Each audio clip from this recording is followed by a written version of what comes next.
Everyone was painting today. Decided to hop on a live stream. It's time. Just to feel it out. The painting the Firekeeper from Dark Souls.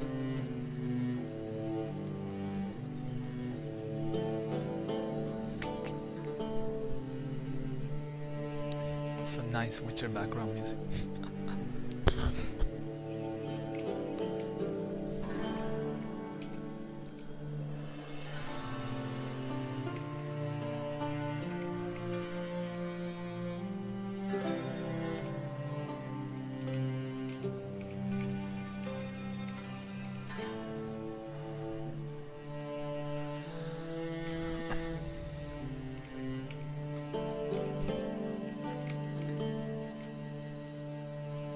Probably be painting for around 2 hours.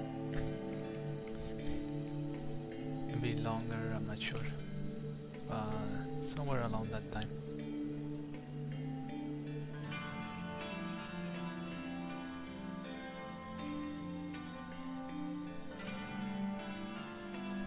So we're using the normal brush right now.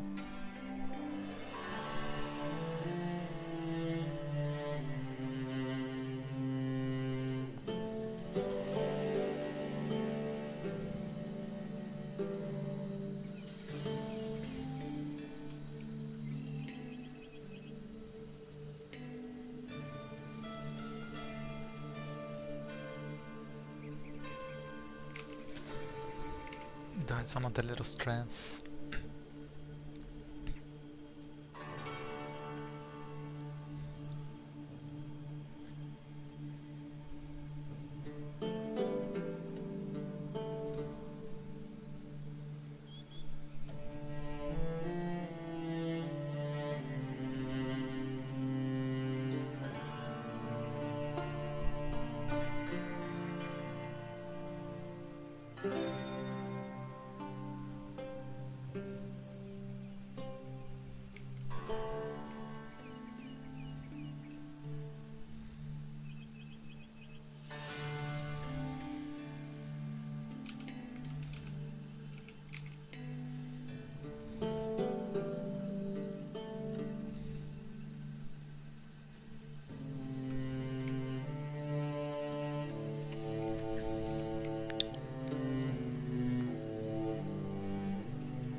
So we have our sketch, but we don't follow the sketch like 100%.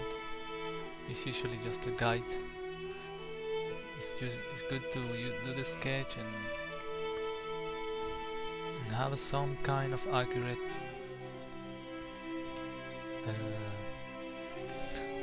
proportions, so you can guide yourself through it and not be lost into where anything goes.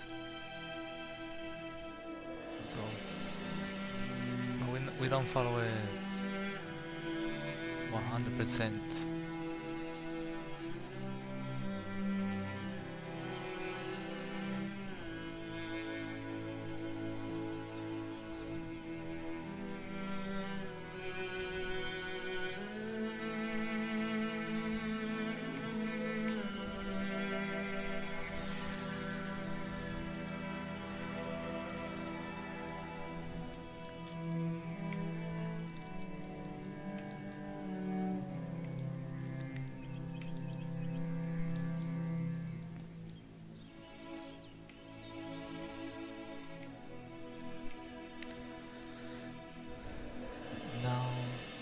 that the details for the forearm.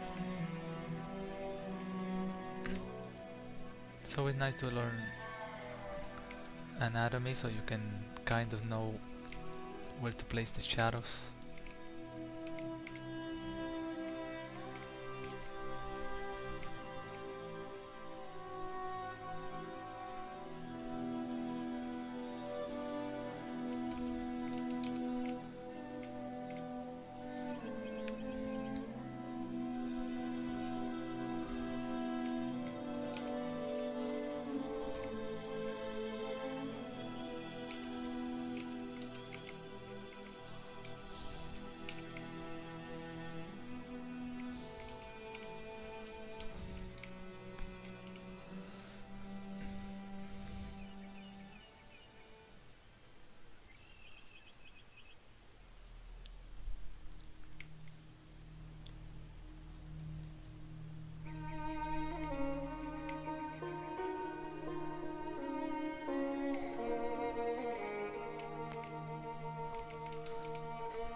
Okay, so now we're going to try to make and give it more texture to have it more, you know, to have it stand out a little bit more.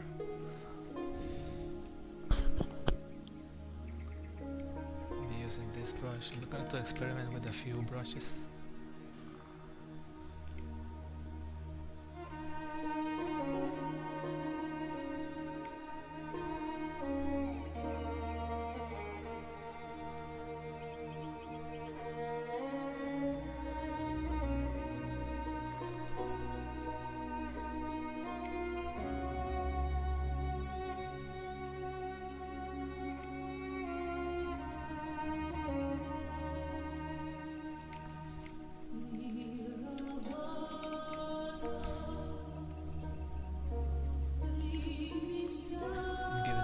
More details in the shadow area.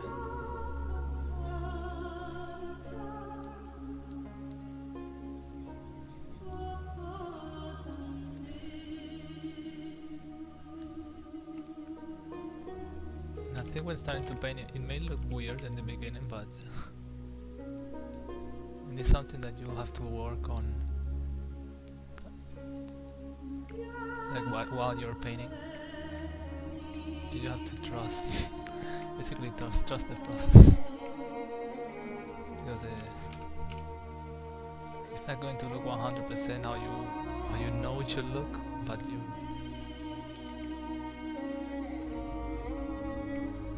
just have to work to get there, you know.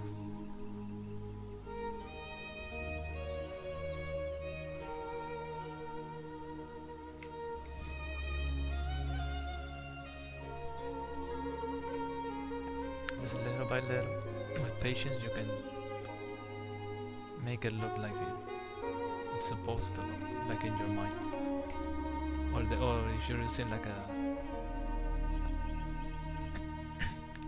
reference, then like I am using a reference, but I'm not trying to copy it 100%. Like the voice is kind of different, the proportions are kind of different also, depending on your taste.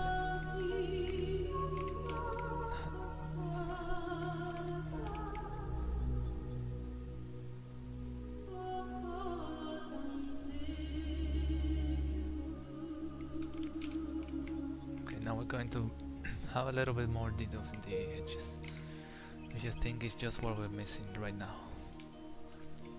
Going to change the flow.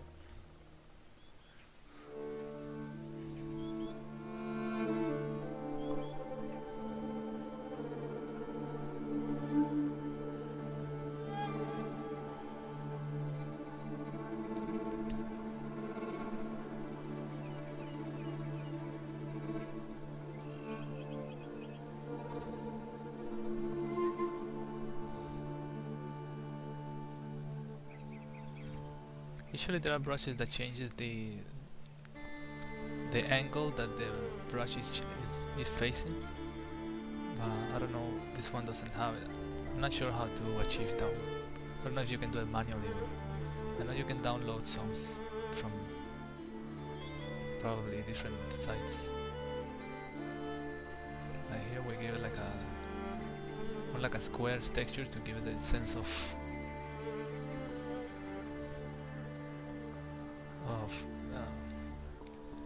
you know, the texture of the cloth. And then I actually enjoy doing this. That's the most relaxing part.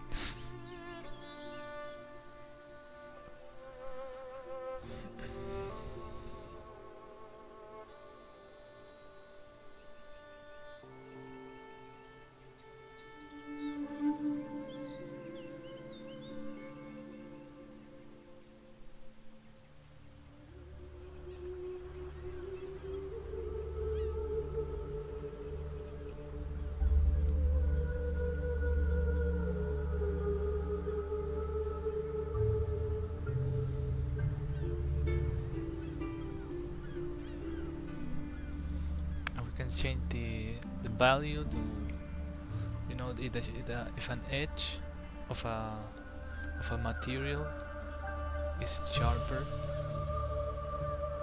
or is very sharp, you can increase the value to have it transmit that feeling. Like in this case, I'm using a higher value to apply on the edge of this cloth to make it seem like it's very sharp, you know, it's like the strands coming out of the material.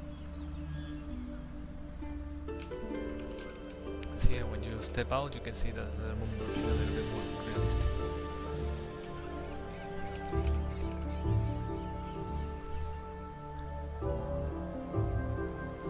You don't have to go zoom in too much. You don't want to spend a lot of time working on the details. You can just go through it a little bit. You know, and do it kind of a little detail. You don't want to go to zoom in too much. And it was just have the more like the same effect. In the end, if you look at from the full screen, you're not gonna notice all the details.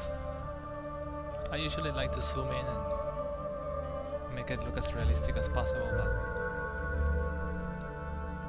let's say if you have a set time and you don't want to spend too much time on it, you want to move on to other things, then you can just kind of do it from the outside, from far away.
So when I get done with this area, I'll probably move on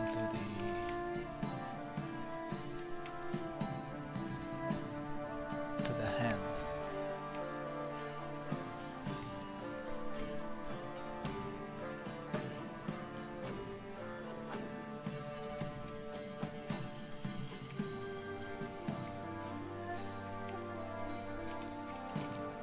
So I'll probably leave it around there.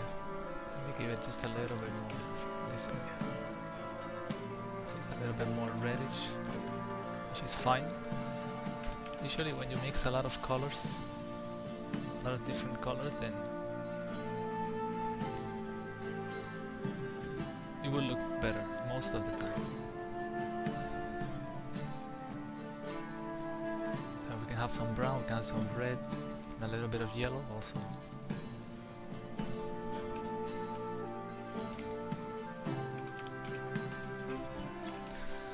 Yeah, we got done with that one. Now, depending on the style and the rendering type that you want to do, then you can blur a little bit. Maybe we don't want it too sharp. You can use the smudge tool for this.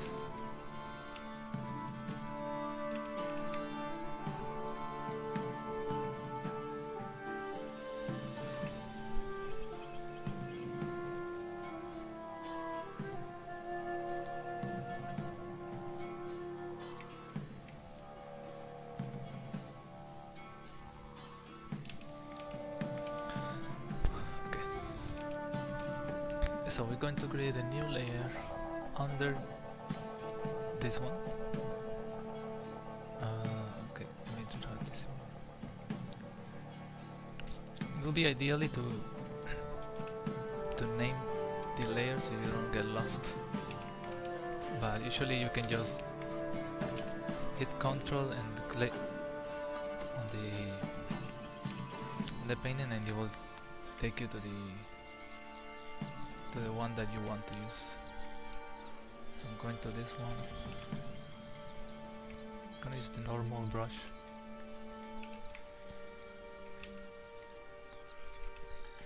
So like you see, we have the sketch of the hand under, but we're not going to follow that for now.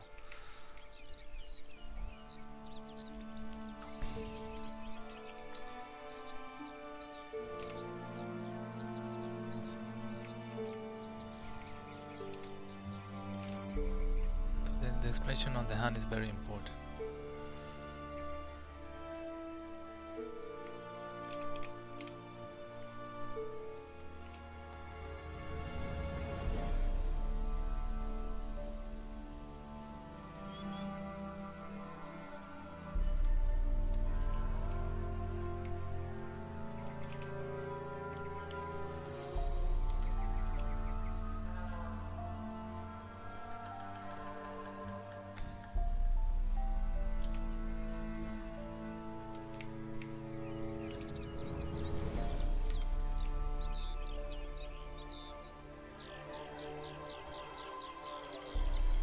Yeah, if you're having trouble like drawing the hand, then it will be very useful to have a reference, since hands can be very tricky, especially if you're not familiarized with the angle that you're drawing it, because usually when you do a new painting you have a new angle.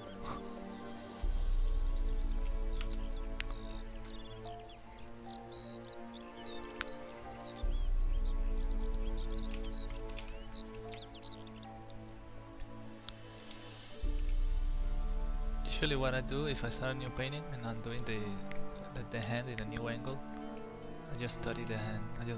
I'll do some sketches of that angle. It's more fun than just do like 100 studies just for the hand in one day.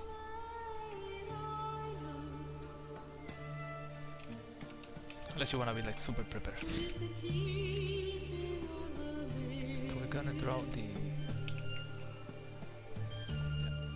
fill it out. And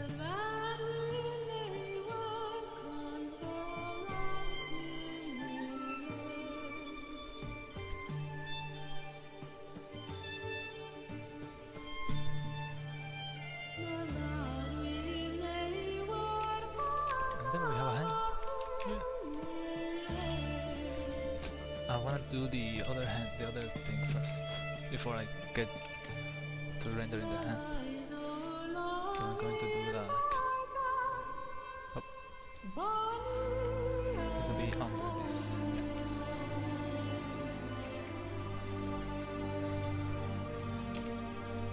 Yeah. Ideally you will want it to have like something is behind or in further distance from an object that you already drew in the foreground, then ideally it should be lighter for clarity.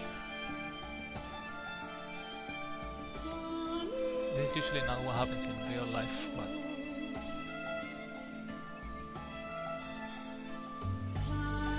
As you can see, I'm not following the sketch directly 100%. That's just for proportion's sake. So if you wanna have a little bit of fun with that,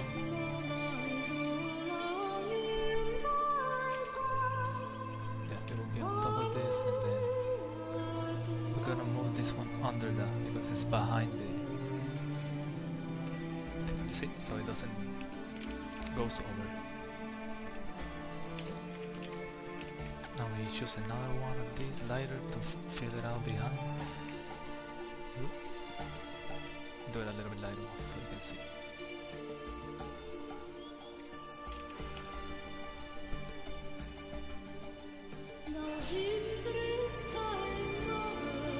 If you want to fill it up faster, you can like close this one under it, and then go like this. You will select inverse,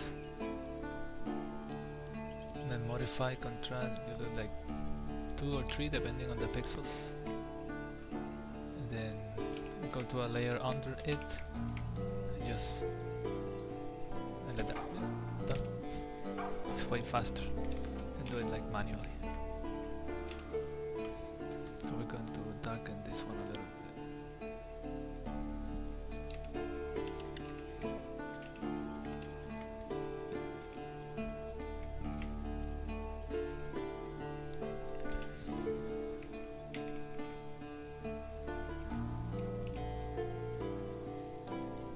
We're going to add shadows, and it will look way better.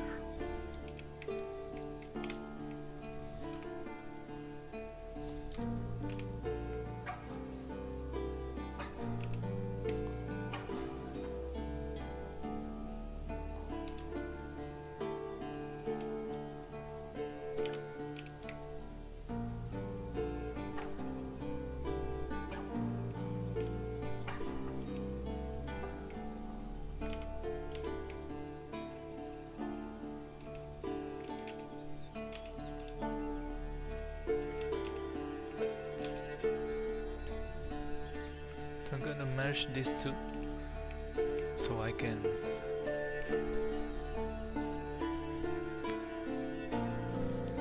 so it doesn't look like that weird outline, and then we will fix it later, so no worries.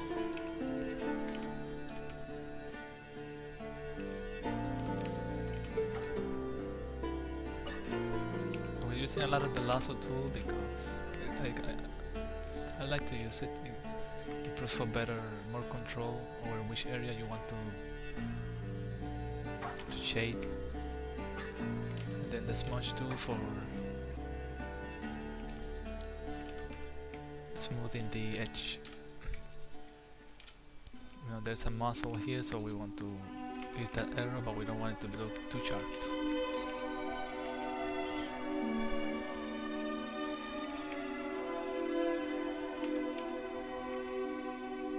See, very subtle movement. It can look very nice.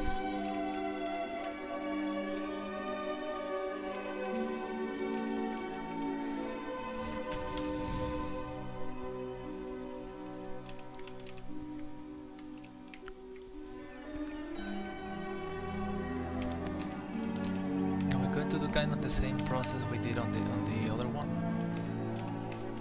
and it's just going to be matter of adding textures and shadows and highlights.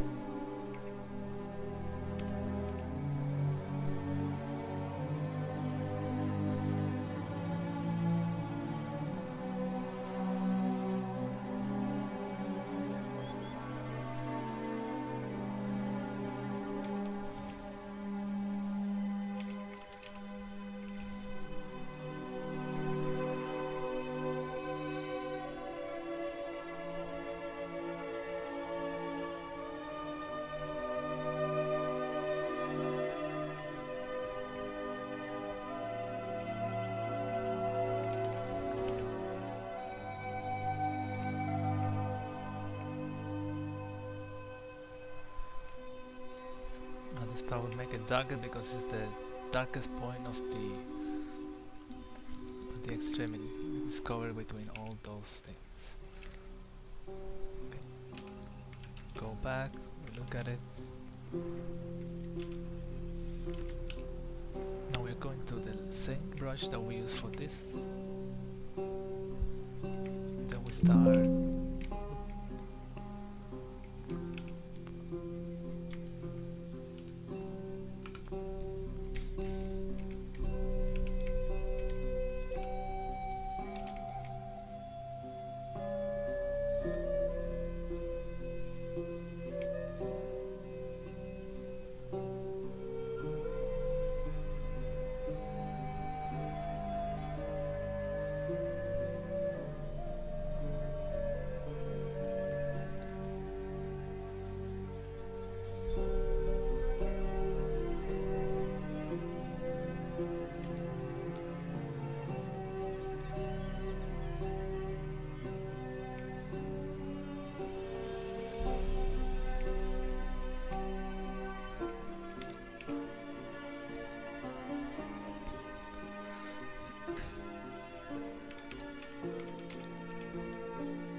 we try to smooth out the edges, try to shape it a little bit, not make it not make it seem too consistent, because it's also like since it's some racks that she's using, it's not going to be perfectly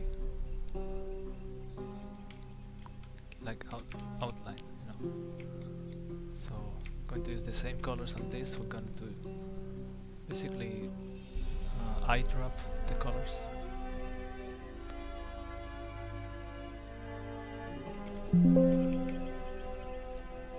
Sorry, that was me. Okay.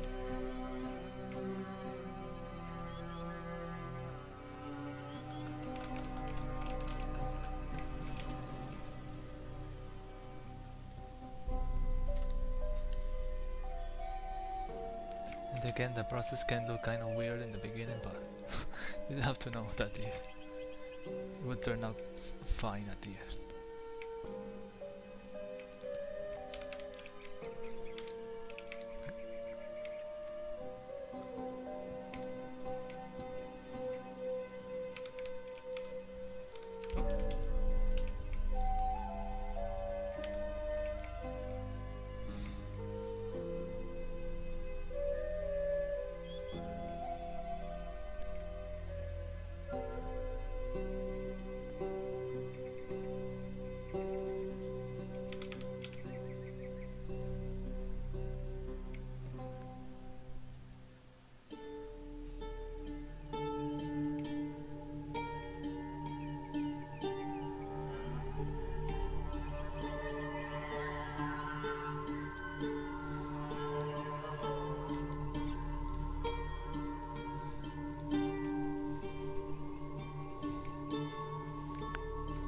So now here we are going to try to make it look less 2D, make it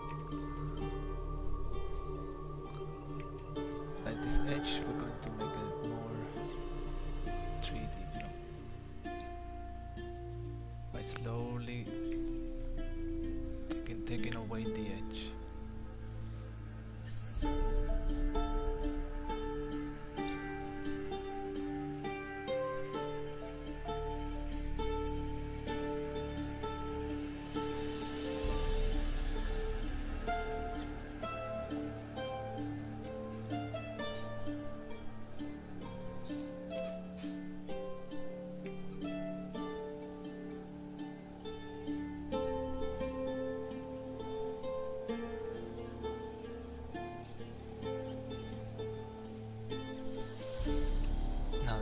This rendering of the material is my favorite part. You could just mind the less. Just doing how it feels. You don't have to worry about proportion of anything like that. Pretty much just do it. I actually like how this looked in this one.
Okay, so I think that looks okay.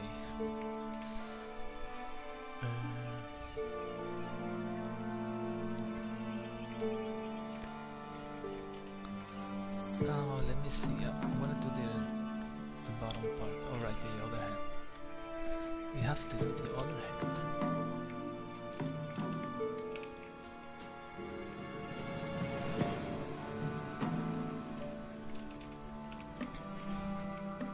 They pretty much just like to make it seem like it's there. We're not going to get into much details. It's going to be mostly covered.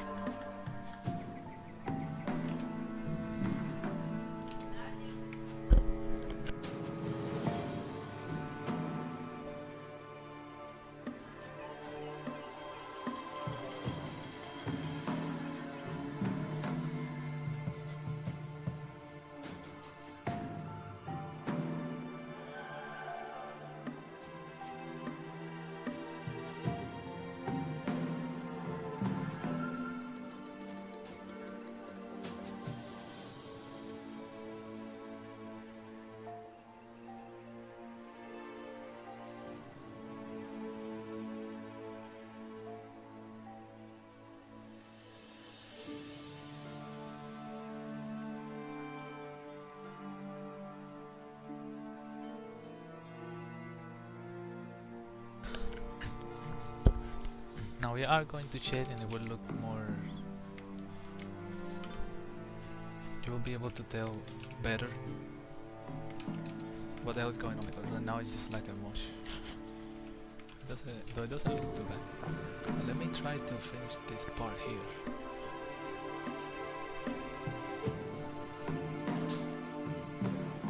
Make it a little bit more green.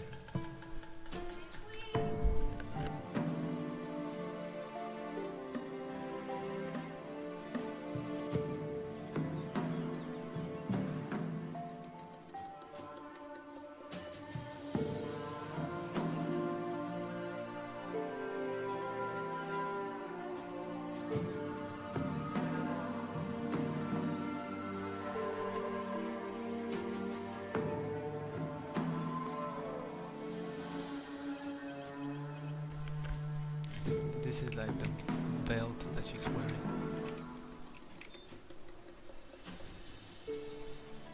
I believe it comes out down here.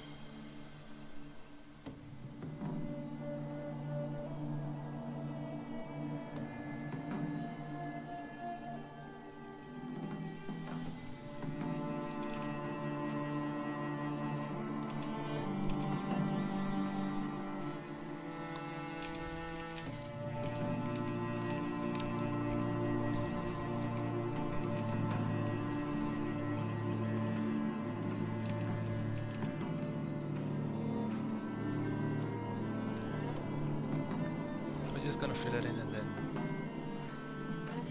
probably do a little bit more details after.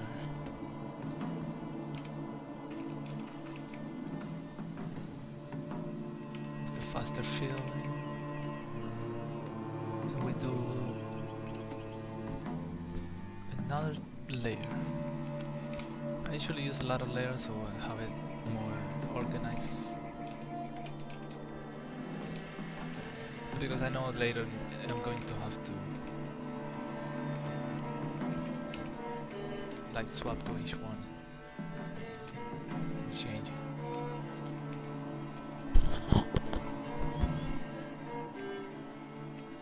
Okay, so it has something like this.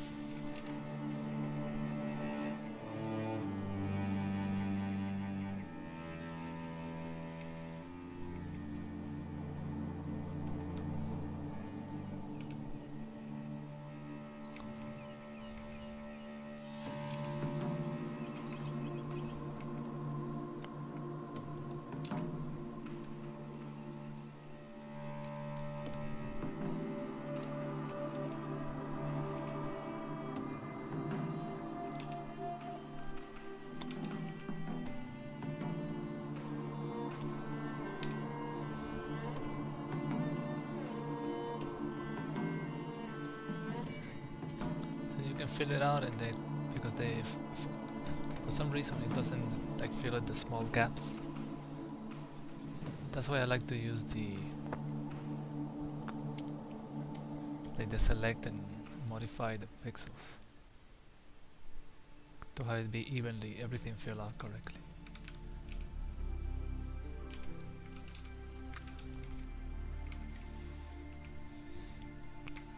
We're gonna try to give it more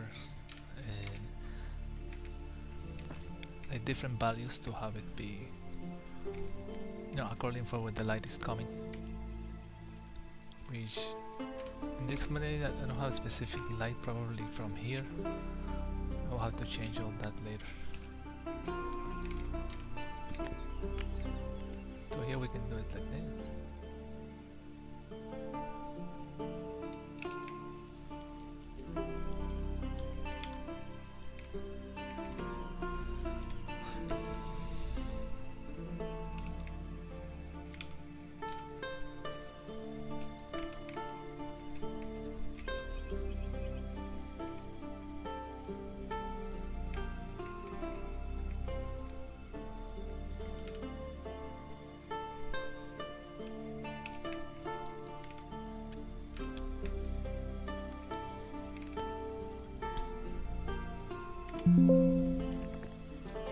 So now with the lasso tool, what I'm trying to do is have more, do a little bit more of the shapes of the dress, you know, like the gaps and all that.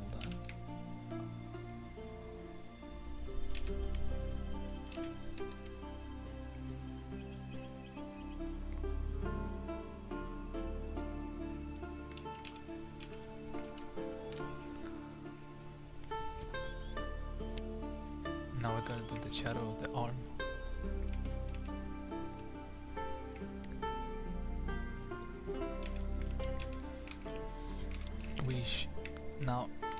Now in this case, what we're going to do, for example, is just a little bit more knowledge of the shadows, how the shadows work.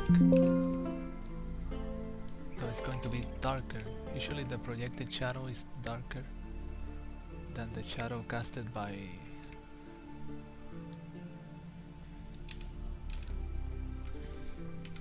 so for example here, so the shadow will always be darker because there are there are less light sources affecting it. Then it will be like from this side, for example, because there are the bouncing lights are coming from here, and they are changing how this one looks, which the value will be like higher, will be lighter. Then in this case it's a little bit more blue, but not too blue.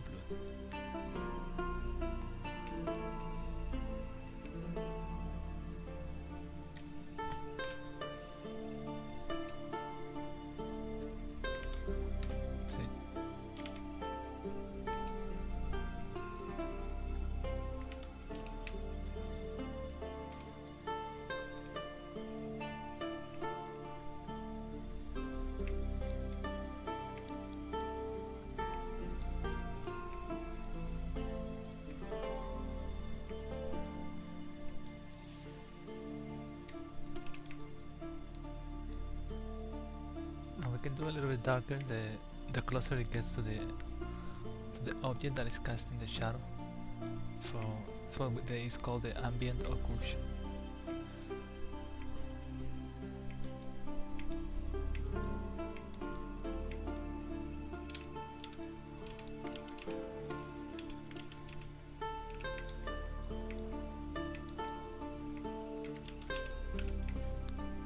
So it's going to be almost like completely dark.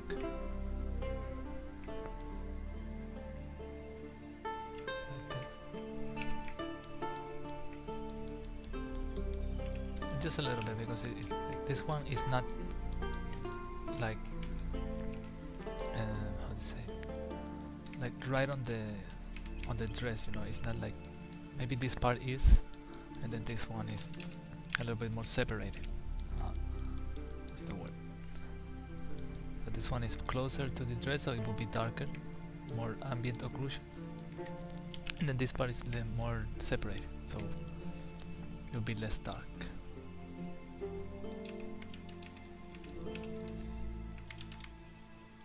Now we can go ahead and darken this one a little bit more, so we can, especially in this area, and then leave this one lighter. See?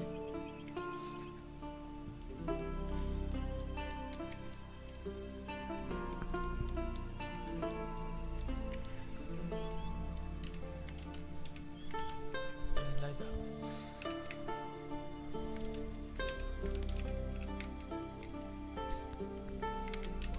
Now we're gonna try to add it more texture. So I'm gonna try to use the same texture I used for this area, which was like this. I downloaded all these textures from another artist, Dave. If you can look it up, if you wanna have it also.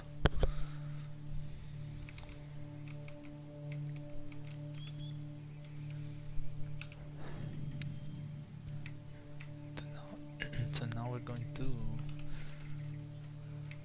make it more textury. That smooth texture.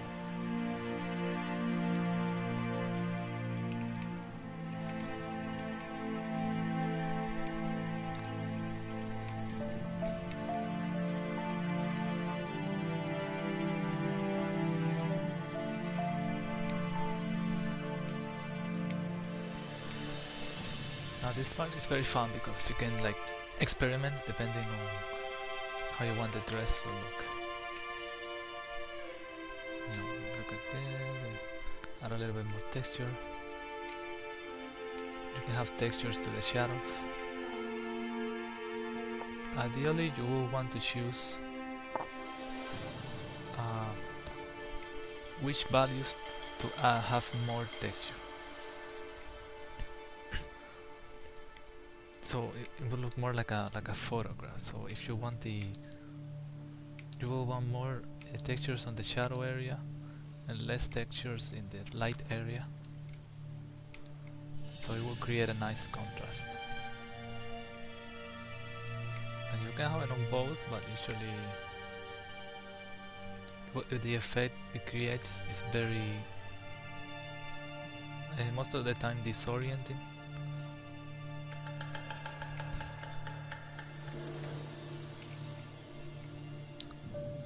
So usually you will have more details on the light area and then have the shadows be like too dark. But in this case we're trying to achieve like a I wouldn't say hyper realistic effect. I'll say more like a I don't know, middle of the ground.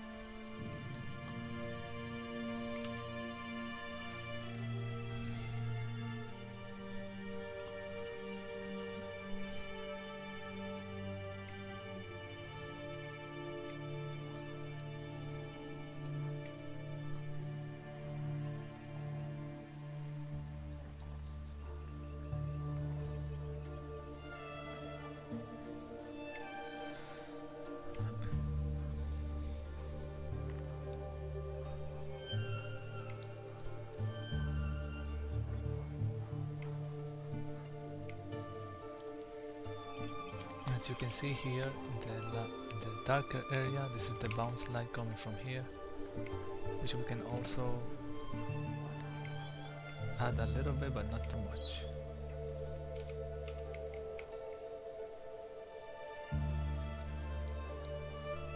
I'm going to blur it out a little bit so it looks nicer. We don't want a lot of attention coming to that place, even though this is the most contrasty part in the dress.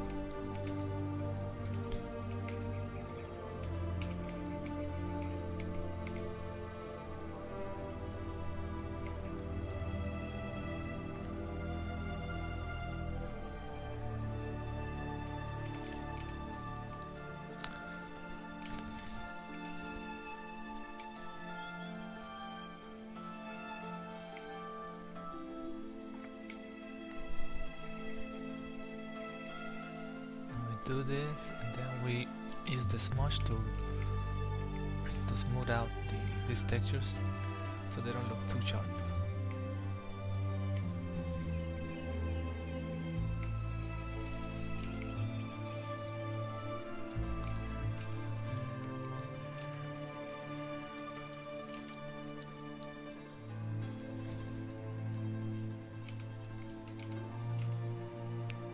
See, but it still looks nice. We can use the lasso tool to select the areas and then draw from there. It's easier to control.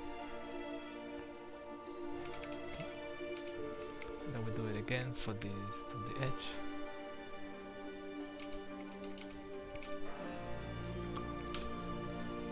You see how it got that very realistic look? You can do it all over the... You can add as much as you want. It's a dress, so...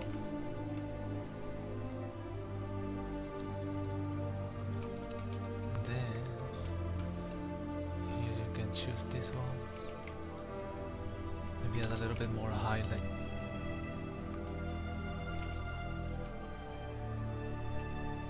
See how it looks. Sometimes it's all about experimenting and then see? That looks very nice.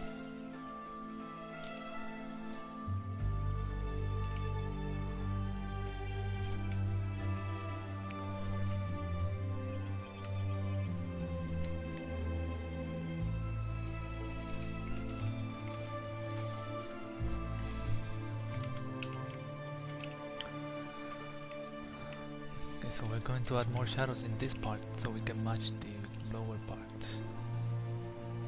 And usually you would do this to... because we don't know exactly how it's going to end, right? We have an idea, but we don't... we're working towards that idea.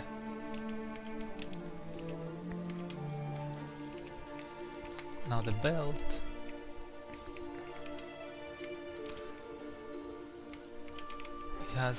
it has very small details.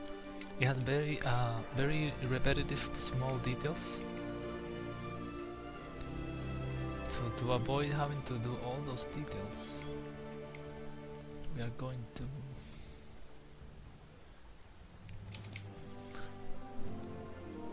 to create a new layer. We're going to down here.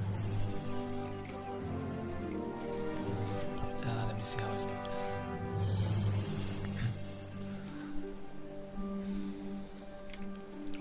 Very strange, but it has a very rough edge, so I'm going to use this for it. It's like a triangle.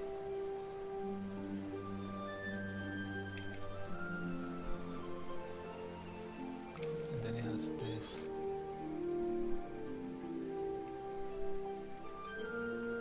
It's something like that.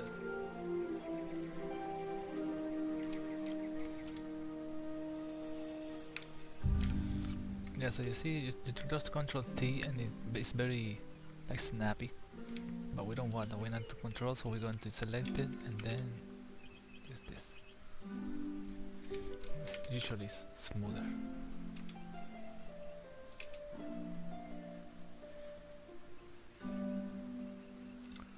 Let me see 1 second.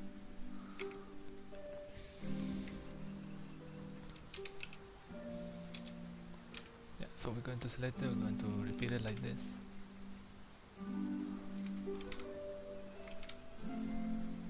We're going to select it again, we're going to do this. And like that. You can do the same. Oh, actually we can do this.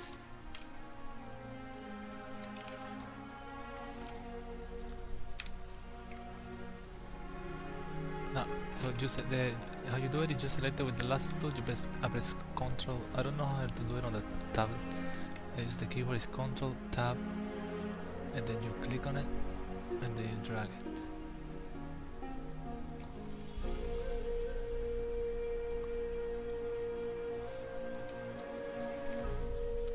drag it this way.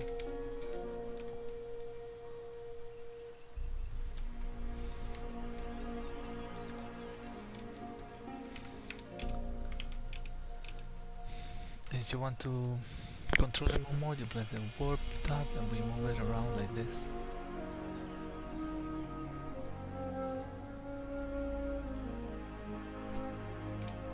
And then you can kinda have it like more, see, it looks like a nice pattern.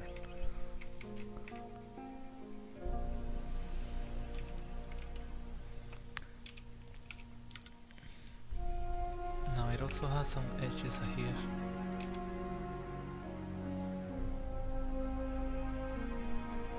To do smoothly. This area is a little bit more down, so we're going to try and swap and move it around like that.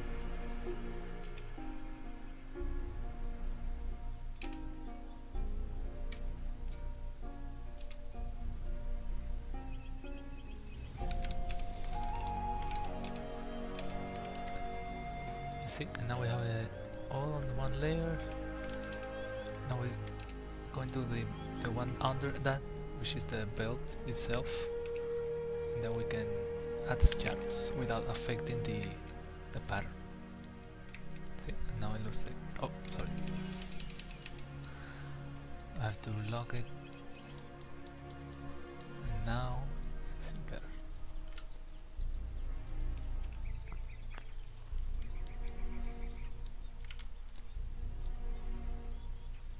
Do a little bit darker here.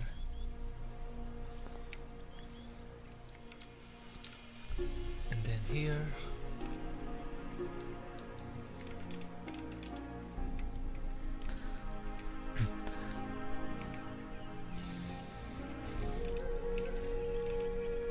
Yeah, so now this part has some kind of things here. Darker in this area.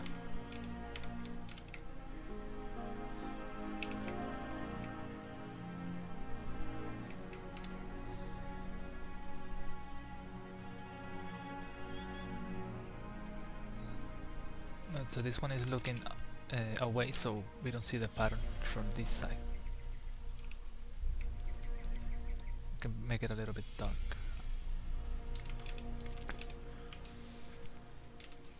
And then we can also add some shadows from the belt in here.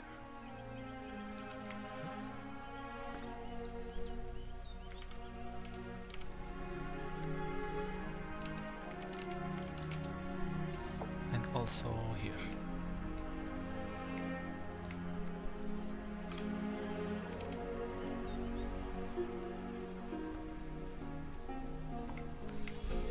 Darker because of the ambient occlusion.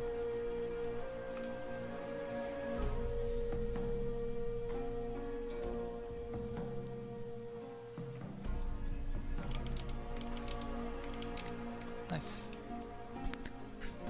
And now to the pattern we can add more details in this area, for example, which will be the area facing the lights, or the area that's facing the most light. We lock it and we just do it like this. Let me grab this one actually.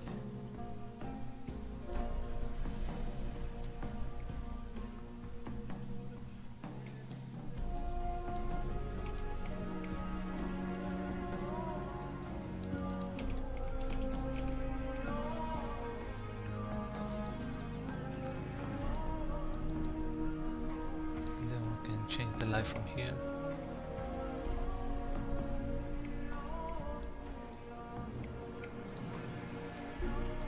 Just try it out.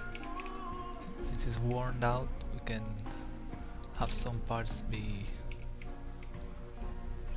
more opaque than others. You know, make it very random instead of very monotone.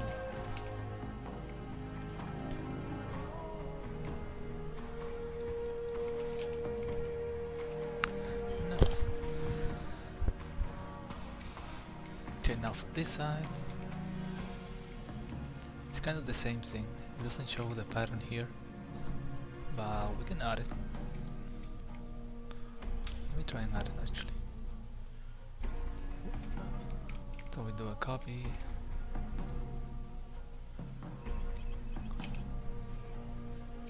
Click enter and we choose it again.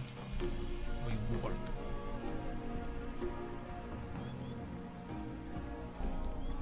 We just edit it somehow to make it fit.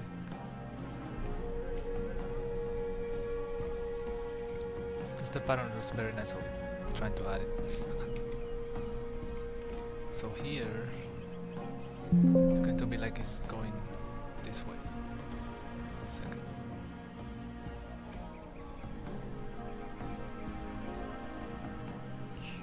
And it's coming out from the other side. Yeah, I think that works, kinda.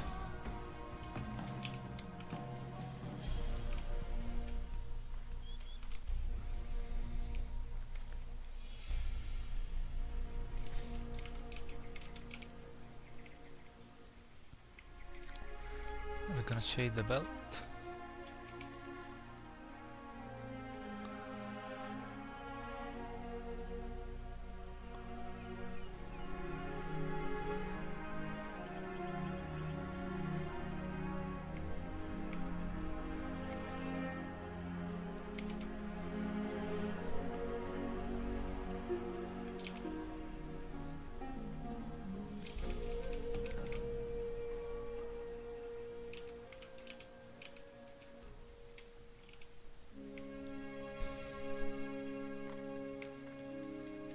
Let's edit this part right here.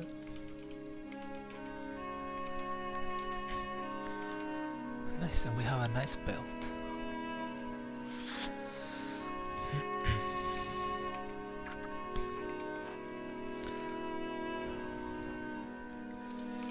So now I'm gonna try to do the hands.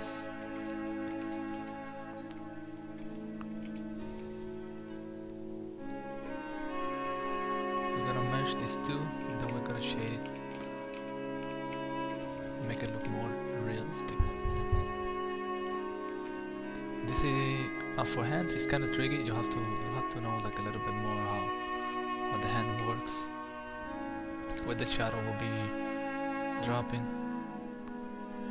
We're just gonna move slowly and have it give it the right shape.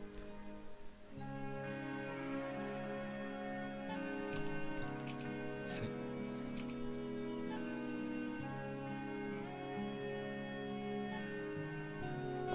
Usually it's easier to outline the features, and then from that you go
I'm going to look at try not to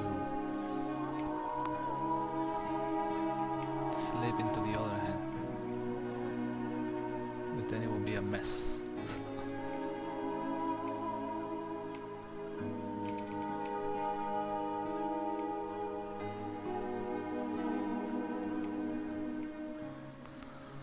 Now we're doing the knuckles.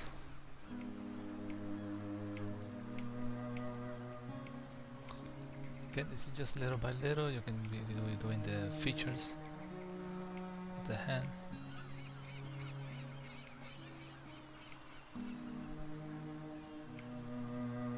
You can do and undo anything, so there's no need to worry.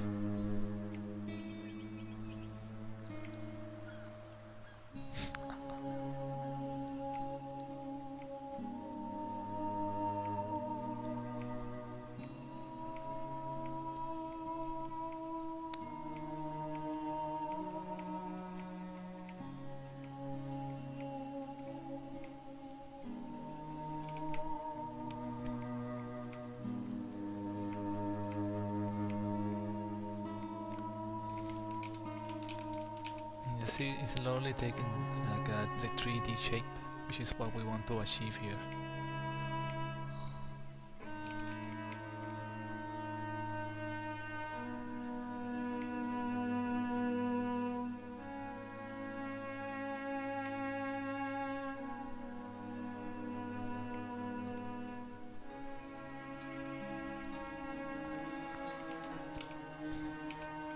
Now we have a little bit of the shadows. We also want it to be a little bit more dark, and we're going to choose more dark and more red, and changing a little bit more to pink since our skin is very pale. So it's very important we choose the right color.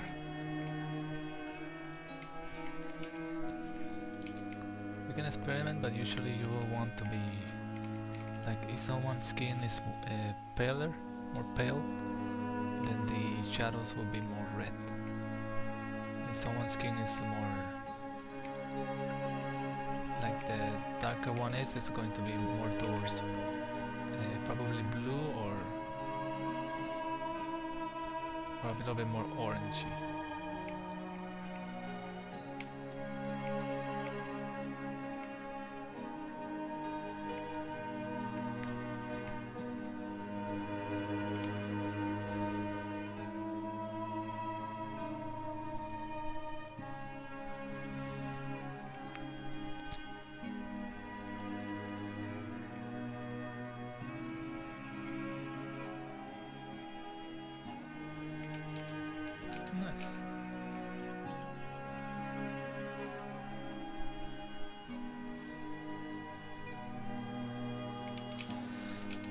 Let's try a little bit more dark now. So this is something that we must be careful with, so we don't go too overboard, and be very patient, because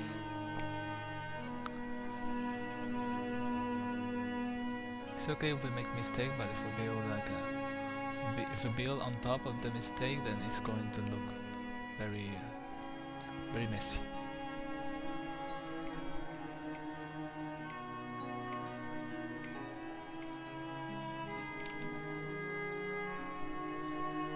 Other part of the knuckles is going to be a little bit more red also. Now I choose it to orange, so I'm trying to change it to more pink. See?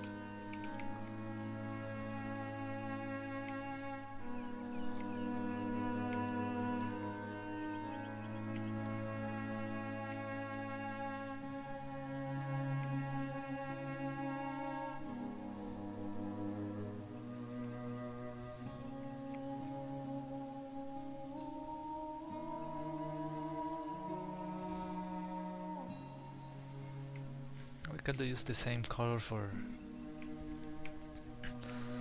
these areas.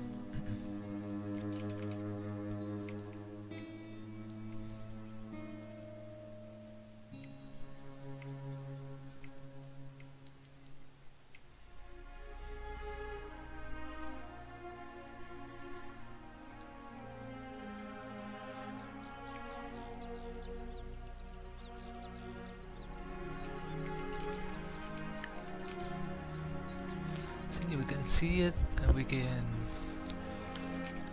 bring it up and tone it down a little bit. I feel like it's too, like the reds are too popping, so we can bring it down a little bit. We don't want to see it too much. You know, I want it to be a little bit more subtle. Now I want to add more texture and highlights for the hands.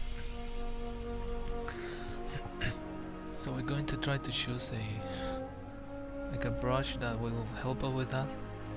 It will be easier than doing it manually. Maybe this one will help, I'm not sure.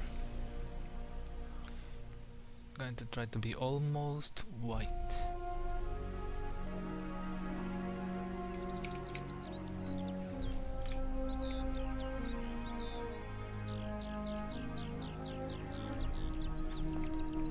Because we're probably going to end up darkening the background a little bit.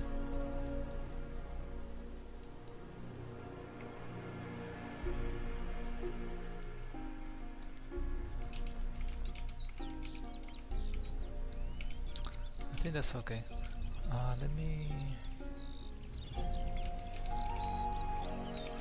It's not too dark. I think I need to darken these more. Like I said, this is the trickiest part, is to get the shadow on the hands correct. But we also don't want to like fixate on it, like I'm doing right now.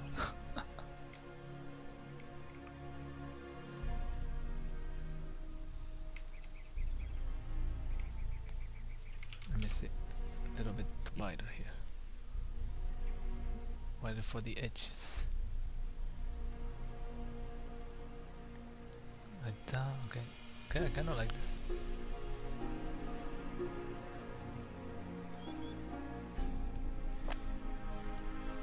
See, the more you explore, the more you'll find out things that you can do and work with.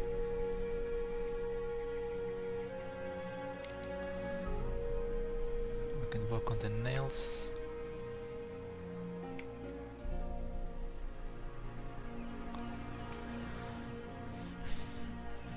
Now I've been changing the opacity depending on how strong you want the brush to be.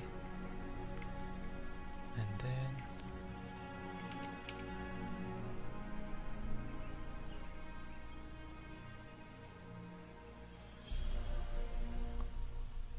working on the knuckle details. Now we're doing a little bit more details on the nails.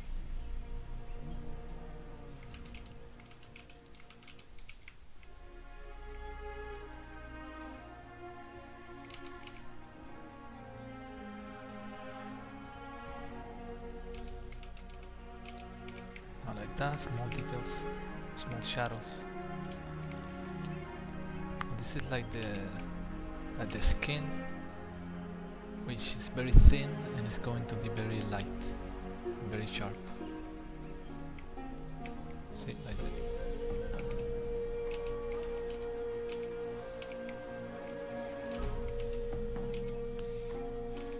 Probably will look something like that. I'm using that, like right now I'm not using any reference. This is all from like knowledge from painting a lot of hands. So usually you will want to, I mean, you can look at your own hands and see how it works and go from there. I don't have pale hands, so kind of just going.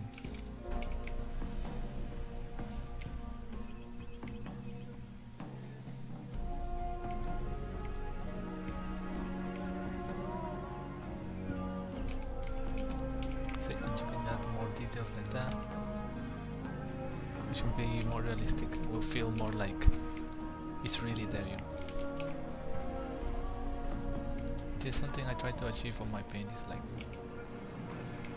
that feeling that whatever you're painting is actually there. Like it feels real.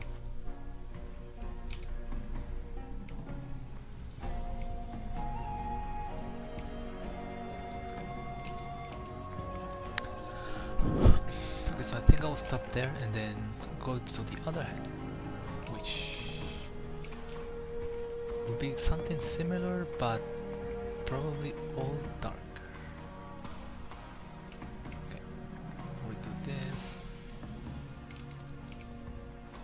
from all the experience we got from painting the hand before, this one is going to be dark. It's going to be on shadow.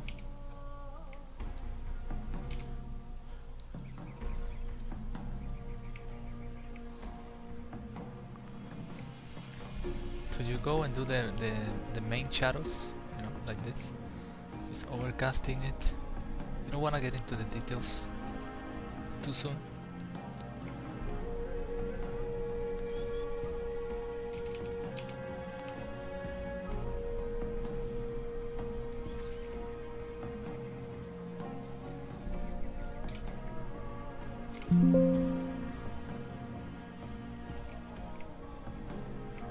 You want to do the general shadow first, and then you can move on to the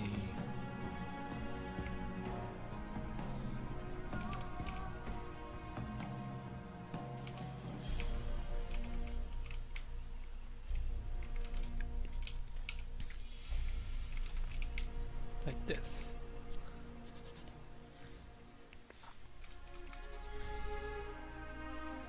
And this is a nice trick to go from like the outline, if you don't want to have the look like a 2D drawing, you know, like a comic book drawing, which is it can be cool also. I also do sometimes like a very line art focused drawing, but it just doesn't have the same feeling as the like a 3D, even though one is a lot more work.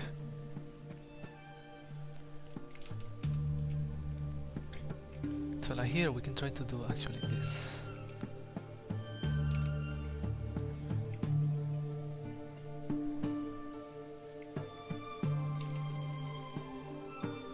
Since the finger is a little bit sharper.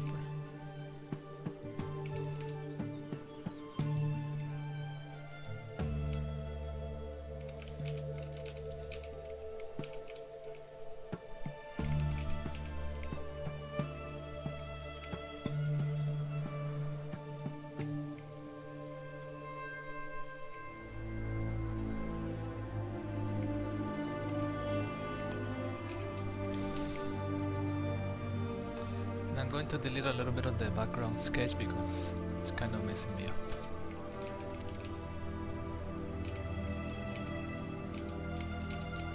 Okay, now we're working on this. It's going to be a little bit lighter.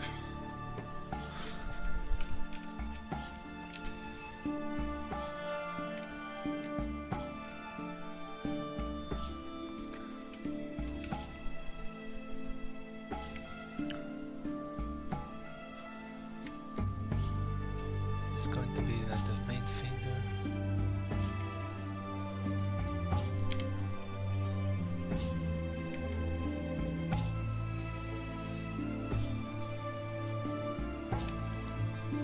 A little bit more reddish. It's lighter.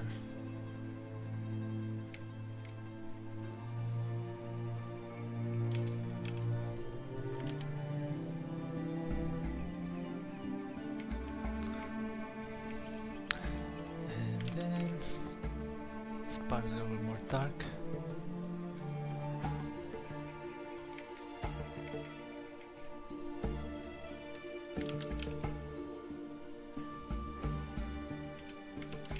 And like that. So I think we can leave it like that. It's not, we don't want to add more details.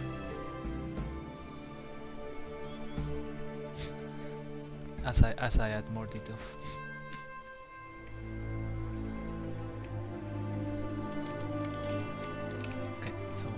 Part.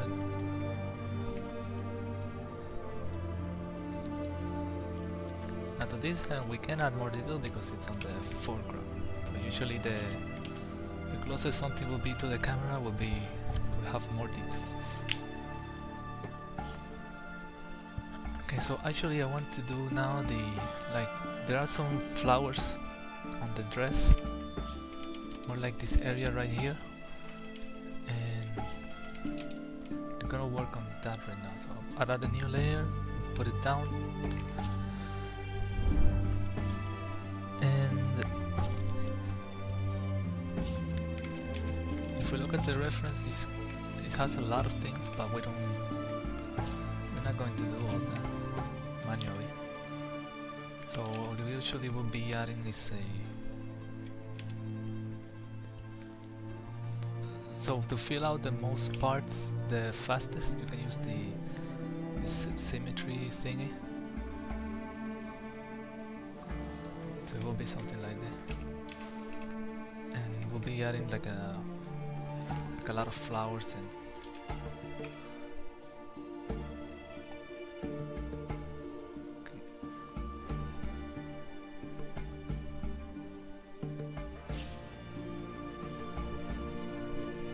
like that. It's a nice pattern of leaves and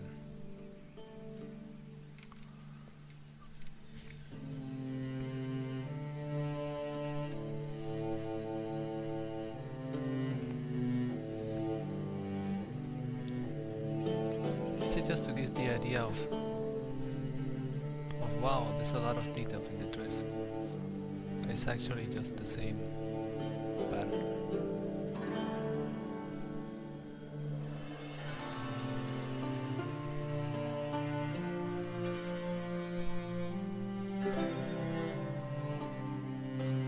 And you can do it with anything. You can do it with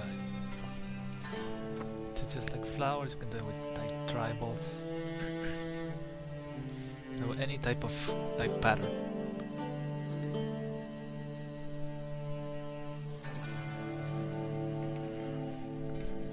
Whatever match the subject that you're painting. It actually looks pretty nice at the end.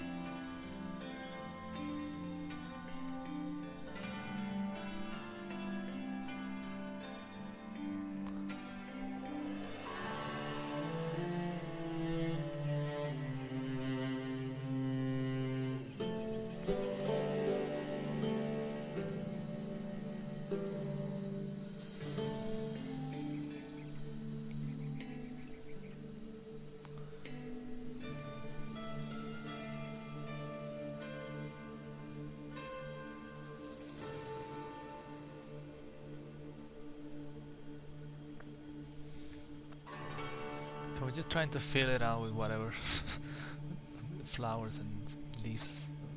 Let me see, there is something. It seems like it's pretty much that. So I'm not trying to copy a one-to-one, it's just to have the general feeling and have and add your own thing to it, you know. Doesn't have to be like one-to-one copy. Yeah. It also makes it boring to just copy the same thing.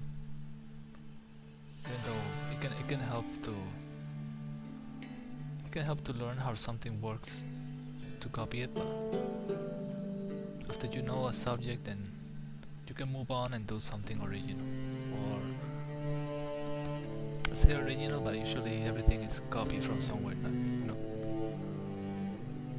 But you just gotta make it your own thing.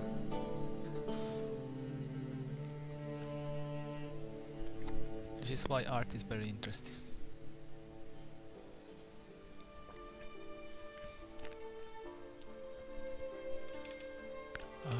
See, we look from far away, it looks nice. But we're going to change it,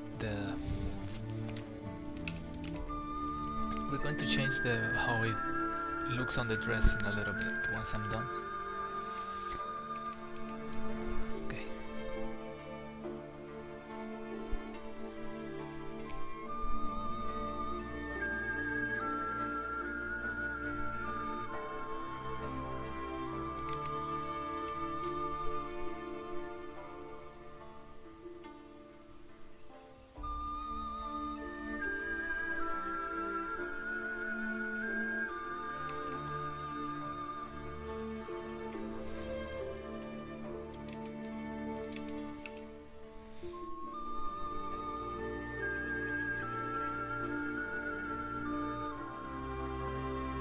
I'm gonna do a little bit more flowers here, and then I try to make it, try to change a little bit.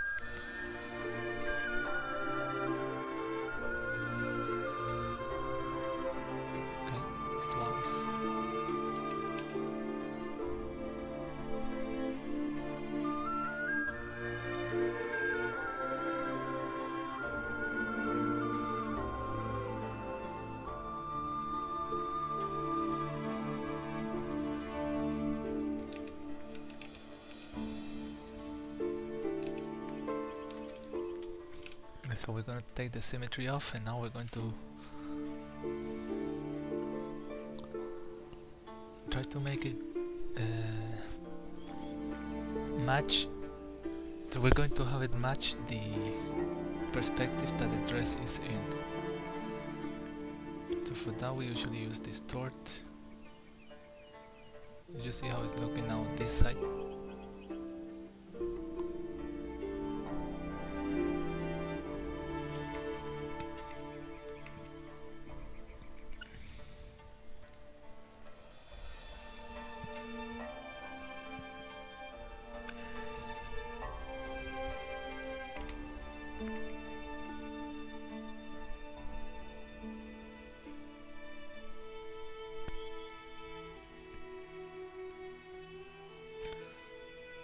We can use the warp to stretch.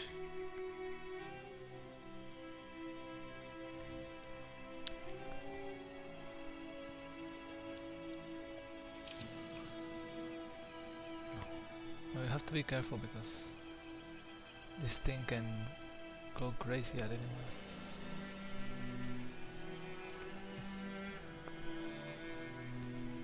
We create more space.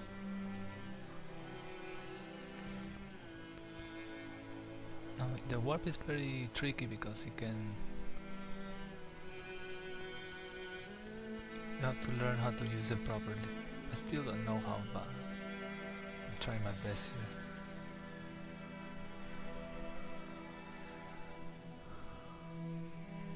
Let's see how you can do that weird thing.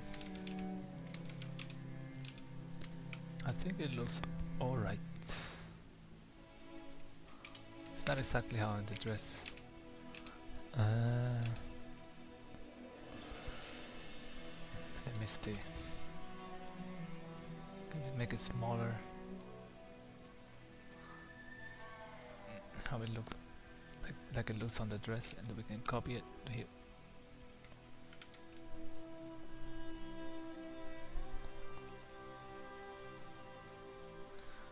We can flip it, we can work with it. We can delete some things.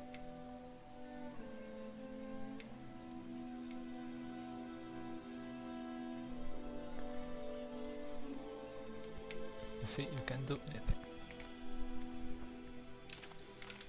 And we look from far away, it looks it looks okay. So now we merge it, we have the two. Now it looks very flat right now, so we're going to make a copy of it. We're going to put it under, and we're going to move it slightly slightly down. I don't know why it's doing that.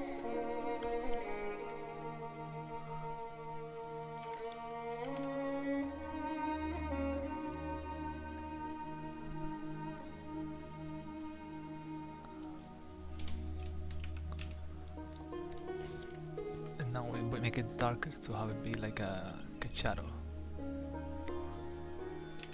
And it has that cool effect.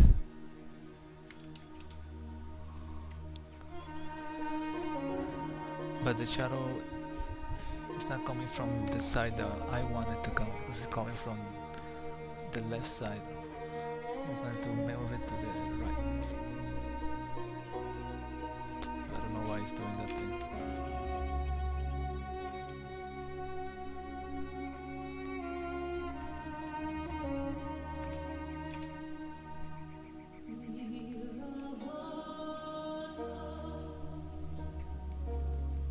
You have to resort to different methods.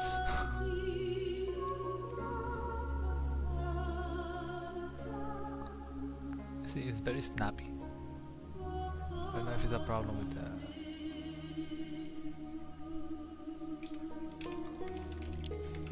I think it looks alright.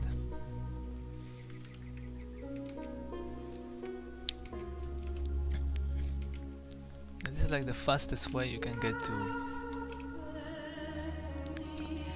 make a shadow of all these details, so you don't have to waste all the time like doing it manually. No.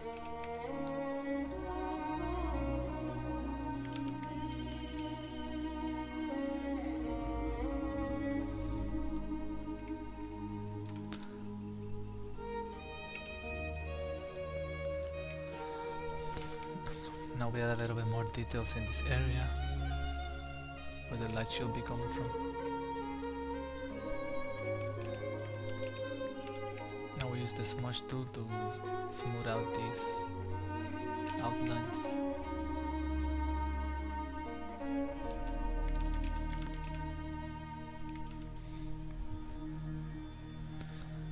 And we can add more details to the flowers by going to the layer, we lock it, and then we choose the same color of it. We make it lighter, a little bit more saturated. Then we go like this. We can change some colors. See, we can actually, like you see how the pattern is coming, is in this shadow area. We can make it darker, so it will look like it's in the shadow area. We can actually make it like less pale or more pale.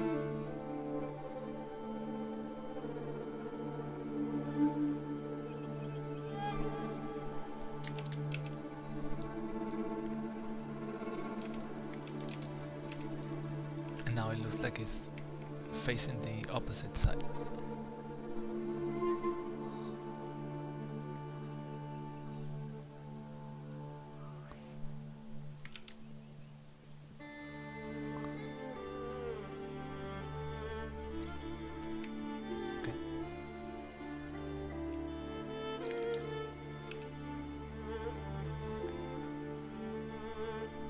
Let me choose the other one. Okay, that's too hard. Let me choose the soft round.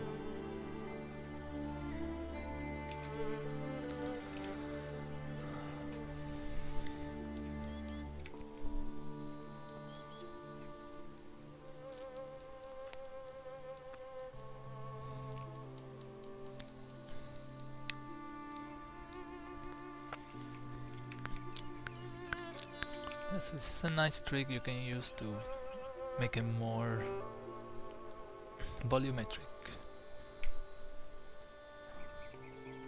So just a little bit, not too much, because there's not a lot of.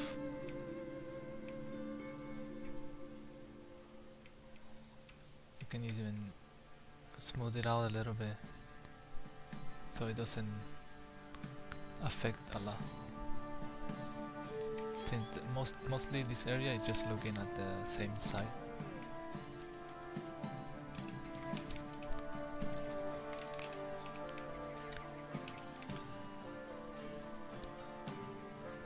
Now the blue light that is coming from this side is going to affect also, so we're going to paint it a little bit blue.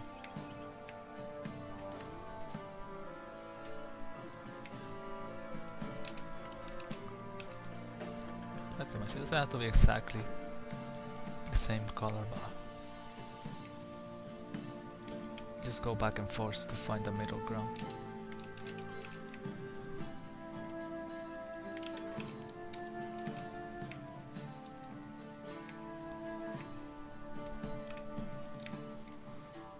And we can add a little bit more detail by going smaller and adjust some. I mean, you can go as deep as you want.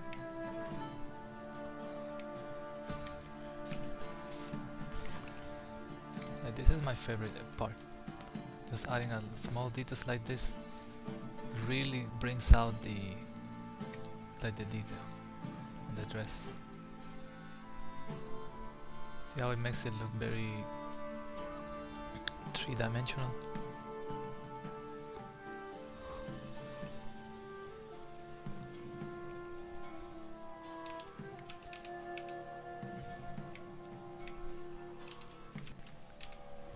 Cool.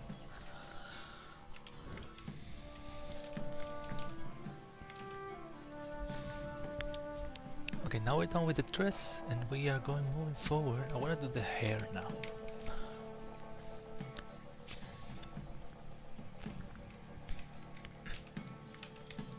Let's do the hair.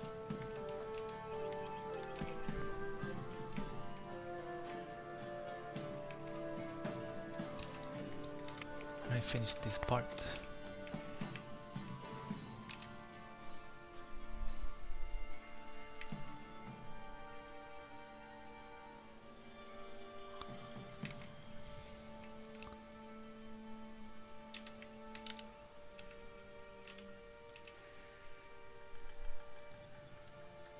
With the fast brushes to make it look like a little bit looser.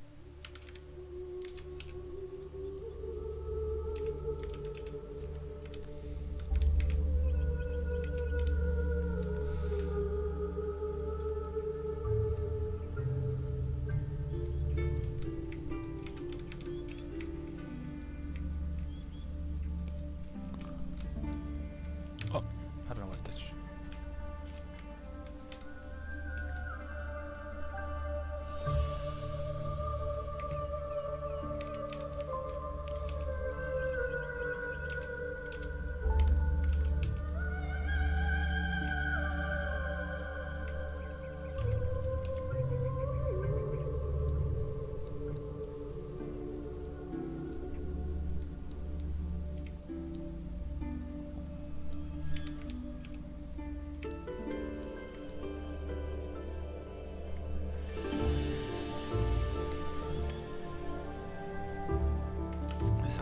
These two, now we have only one.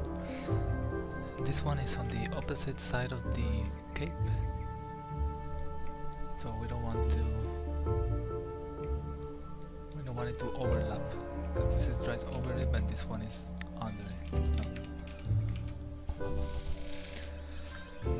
Okay, so now we are going to enhance the hair.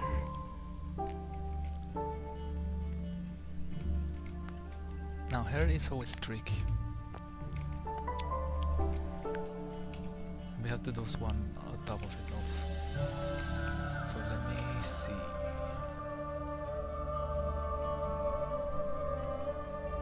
Especially with long hair like this.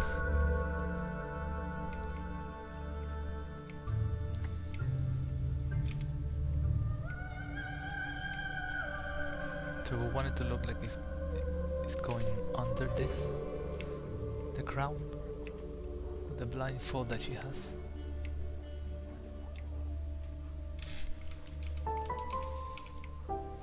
But it's very random pattern, so it's always fun to draw hair. But you can never go wrong with hair. There are some ways you can go wrong, but usually it should be fine. So now here. So to avoid making any mistakes, I'm going to have a new layer, and I'm going to try and do some highlights. I think I like that color, or maybe have it more pale, because she has a very pale. She's like an Asian blonde kind of.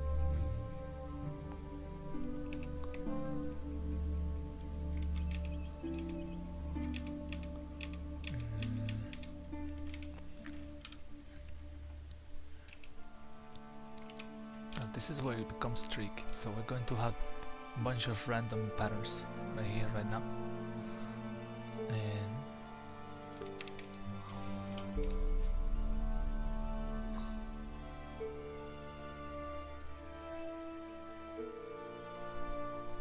And we do all this with the lasso tool, so it's easier to... You can be more deliberate with the patterns that you draw. Just trying to make it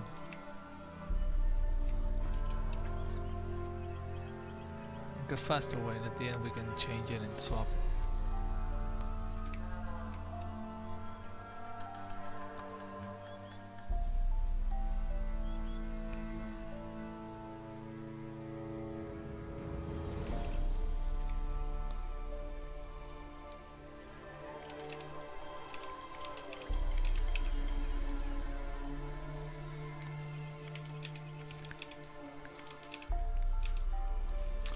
I think it looks nice. And now we with the smudge tool,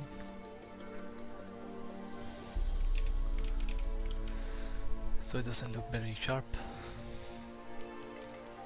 Although it will probably work with the hair part.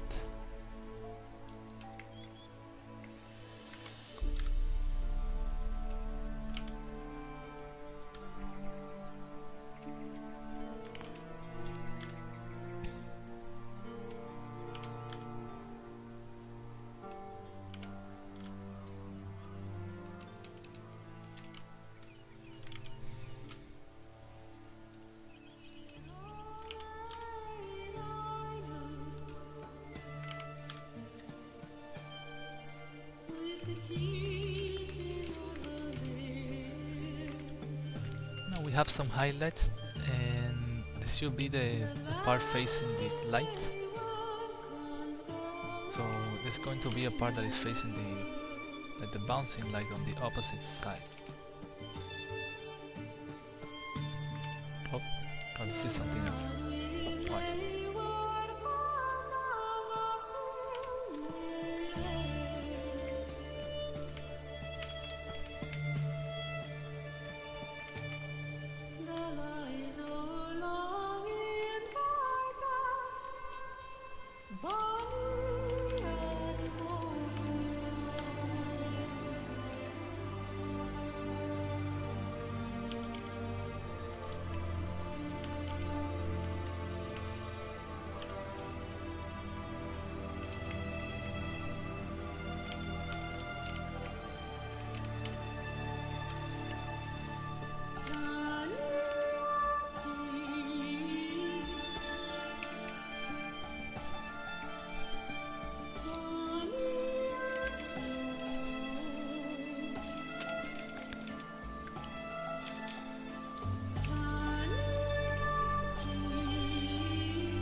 This part is going to be, so there's going to be a shift, so there's a light, and then there's going to be like a mark of shadow here, and then it's going to swap to the bouncing light, which we're going to try to achieve by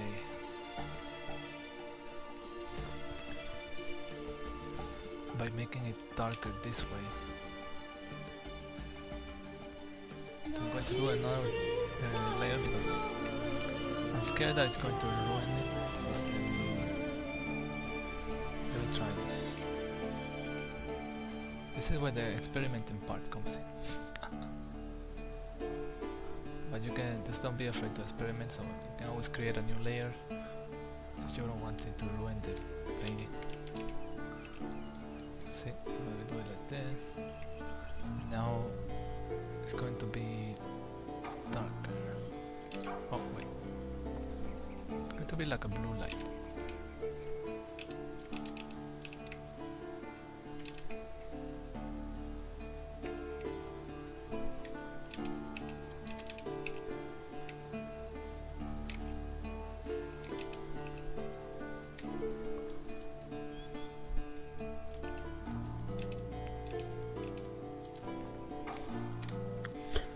I lose some more like this.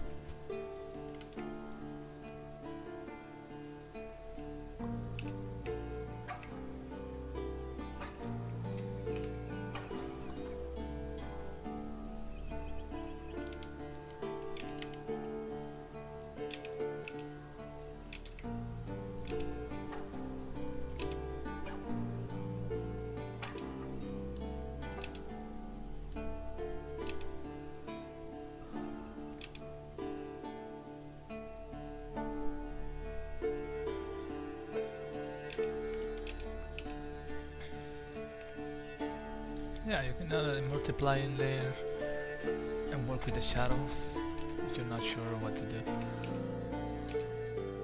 We can do this, we can keep the same pattern and then get one on top for the highlights. And then it should be fine.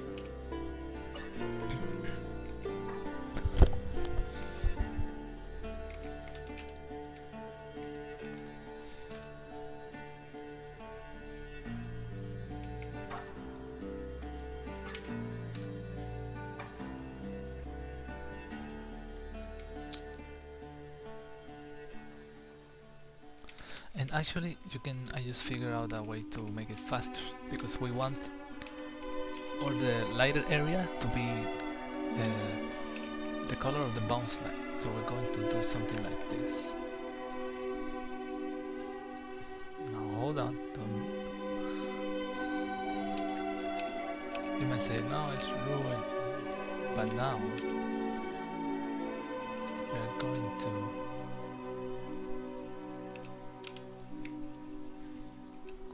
do something really cool.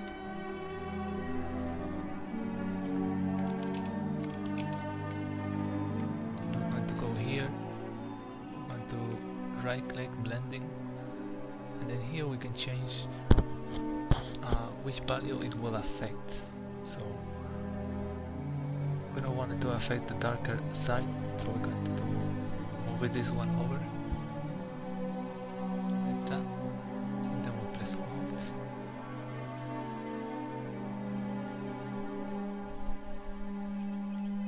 And like that. Ta-da! And then you can just keep going.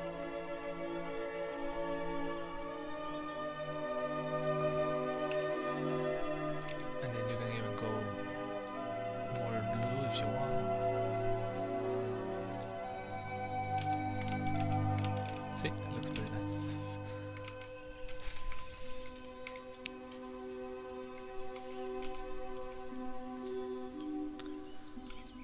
Now we can add more details to it if you want.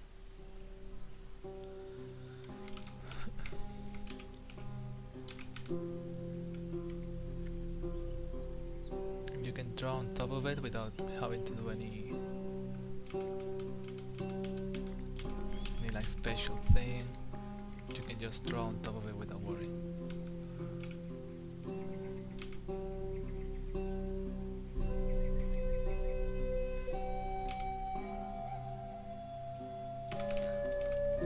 Now this part of the hair that goes like this,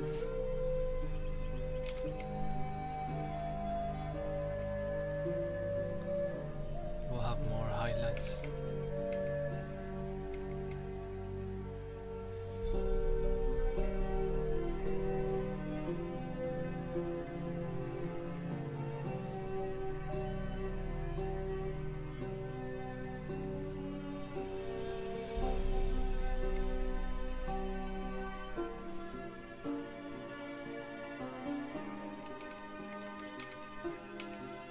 See, we can have it add more highlight like this, do like a type of wave pattern to the hair, depending on how you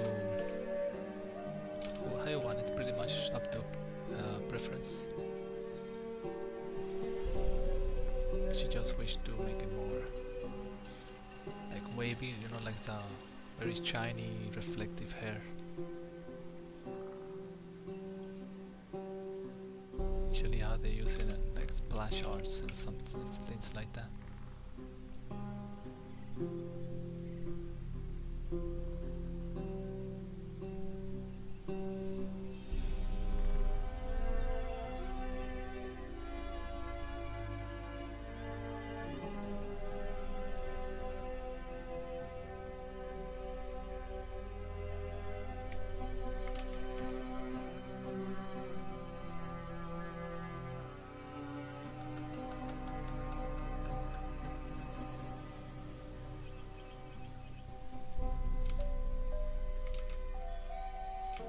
It looks very cool.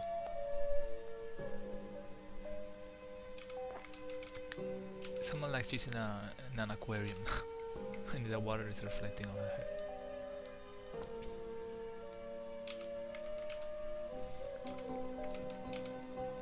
Okay, so we're going to swap to this part which we have abandoned. So we can, if you want to, like, for example, you want to only use the darker side, you can do the same thing. Get a new layer. Oh, sorry, that was me. And we do the darker, and since the light is hitting, it's going to be more saturated. You do something like this. And you go, oh my god, that's horrible. And then you go here, and you go down.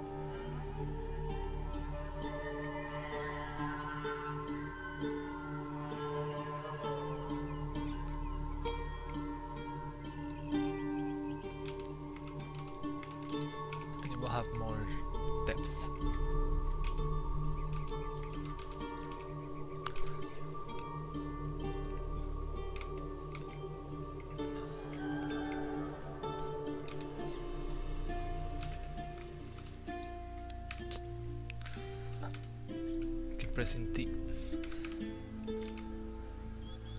So now we go here. We can add more details to the roots.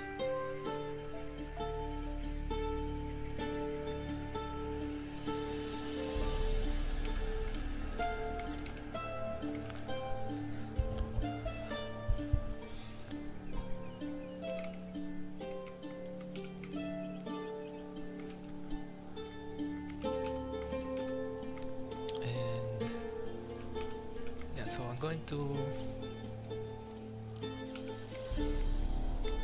try and change some things since I don't really like I want it to be more to be more strengths. So actually, let me try this.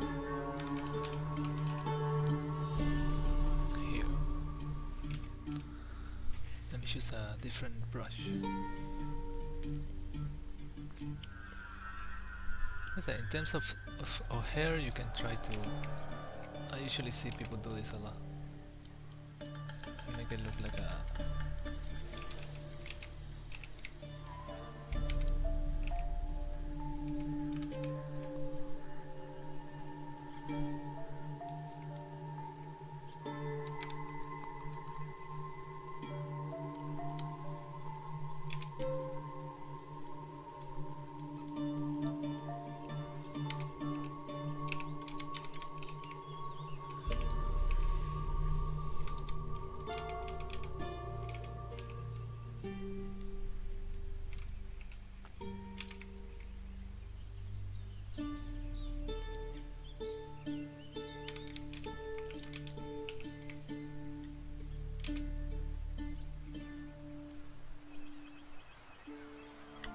Just trying it out.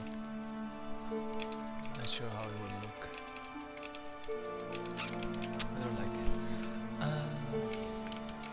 actually don't know what could be better for this side.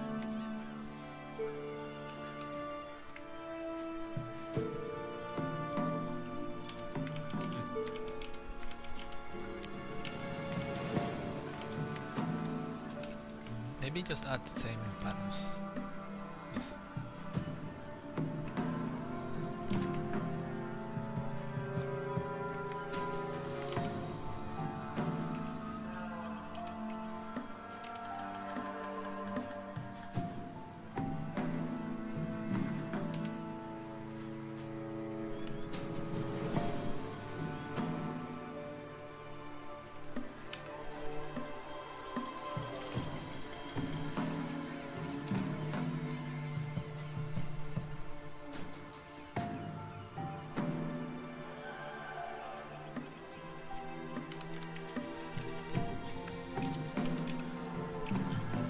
This one could work.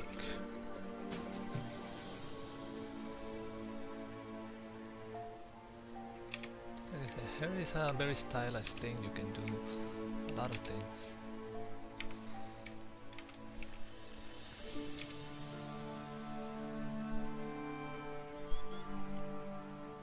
I usually just like the brushes. Regular brush.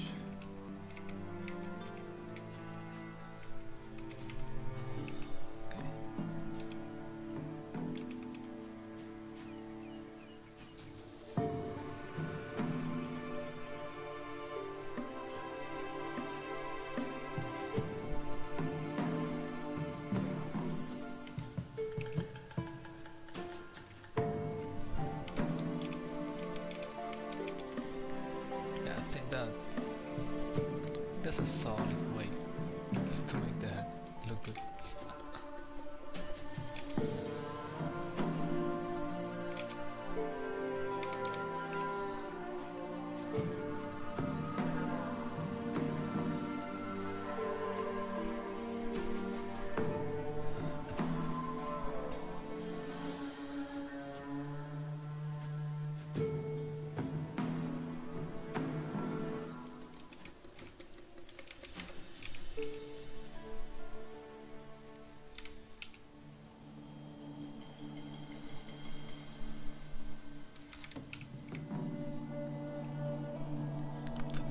is facing more, it's not facing the light directly, so we can actually have it more like this. Although, let me see.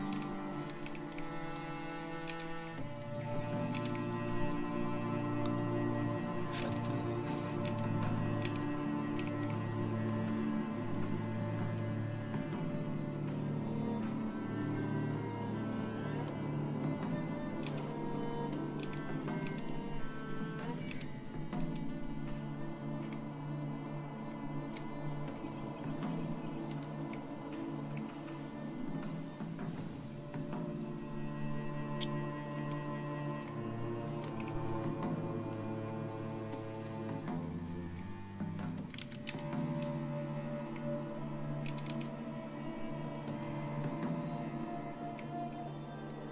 now I see the crown, so I will try to add a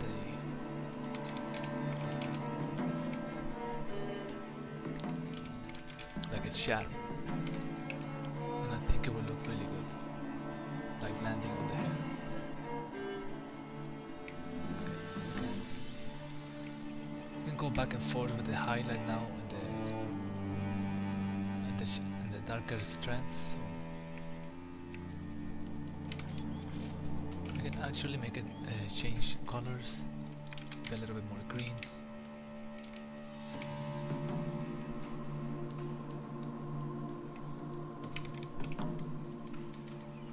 Since the light was scattered within the hair, and it will make it seem more dynamic.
Kinda liking it when it's going. Usually I just keep going. This is the multiply area, so let's try and do some.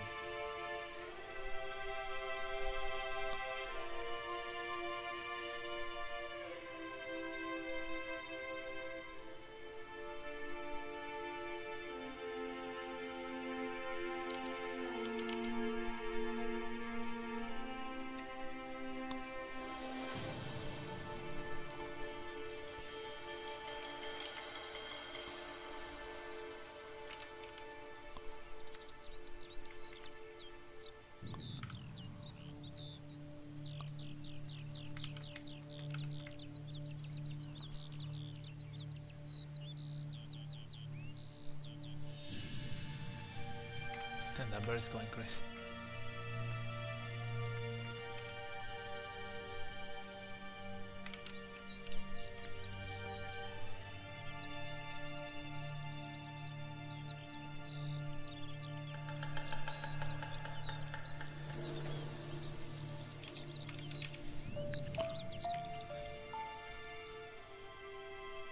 Now I'm taking so long on the hair because I think for me it's the trickiest thing to get right.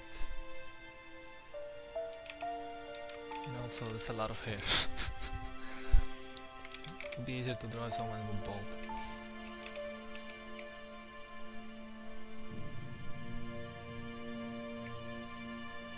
Okay, so to the edge of the hair with more light. Do this.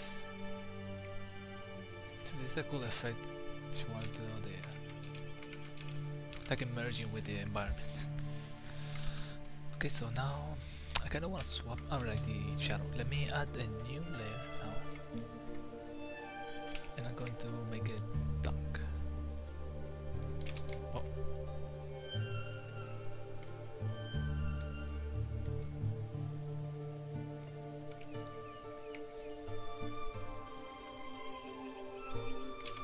So we can do a multiply and then it will be way easier.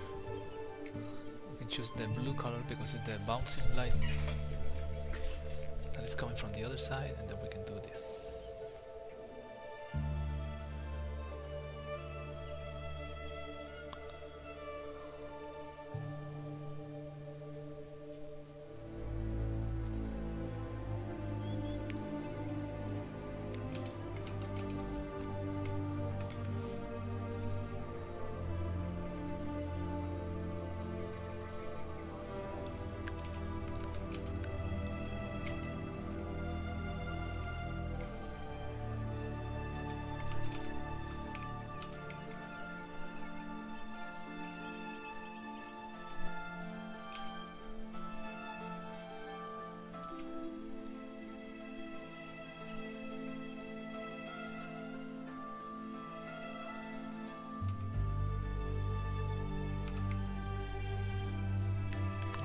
The closer to the edge, the closer to the object, the sharper it will be.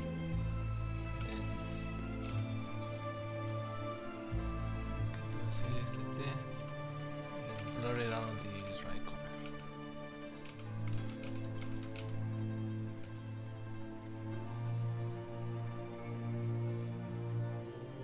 We're trying to avoid it overlapping the object, so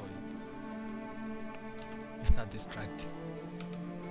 Too distracting.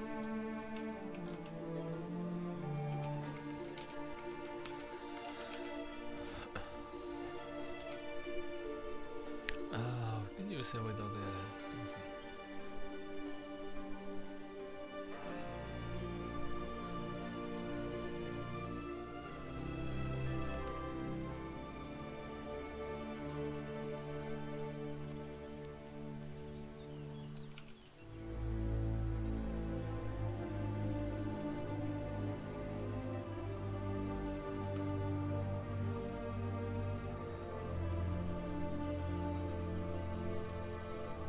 Make it sharper when it's closer to the edge. Now it feels more like it's like that is over the hair, right?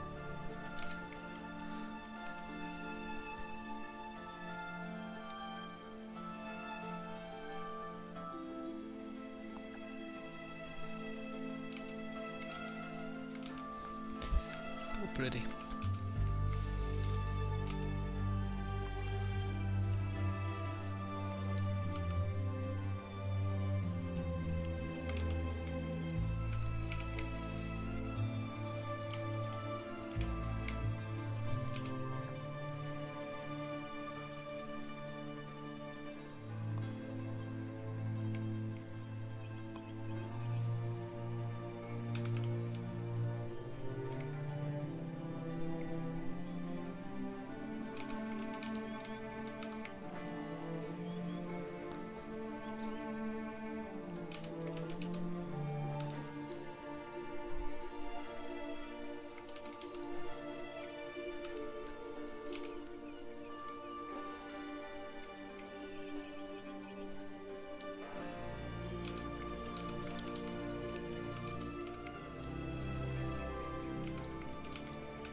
Okay, so we're gonna move on from the hair. Even though we have this still. Oh my god. Okay, so we're gonna do that this thing. The cape.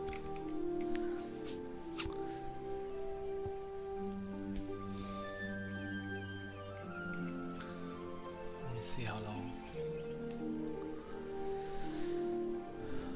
Okay, 2 hours, not too bad. We did the gun, the hands, the thing, the stuff. So let's try to do this one now.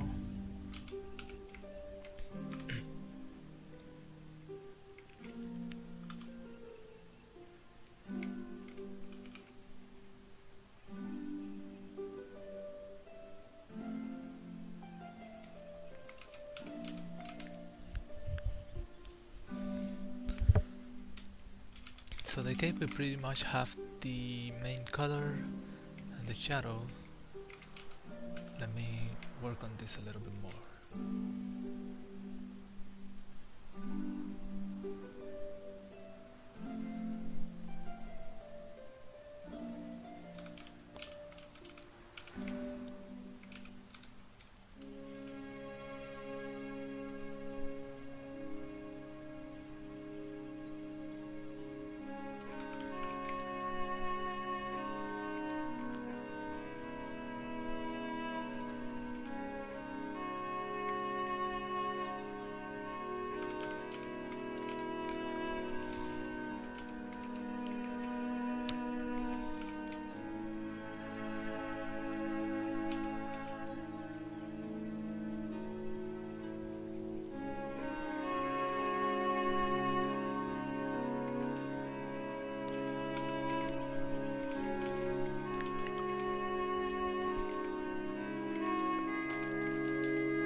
So we're going to have almost the same approach as the dress, even though the texture on the rug, the cape is a little bit more rough.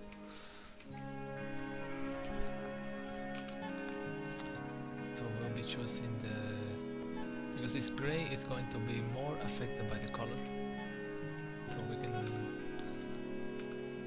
can actually make it even more blue. So we're still gonna have to maintain the we can just light color this eye drop, and then go here.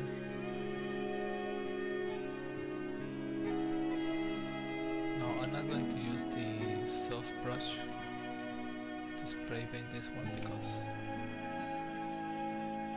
it's not as the surface is not as smooth.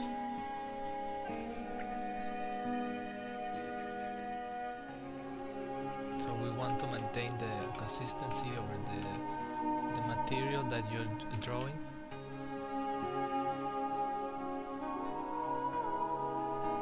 So we can give the same feeling that the material would give you. So we do this everything the same, then it's not going to feel realistic.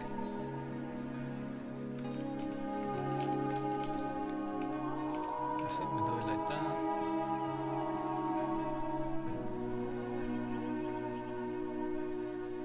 Gives it a nice surface.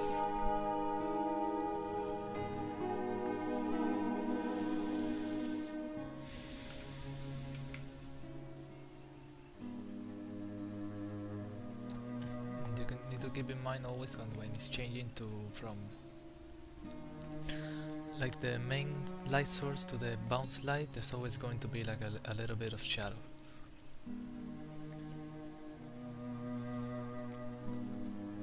So it's going to be darker on this side, and then it will slowly transition to the main light source.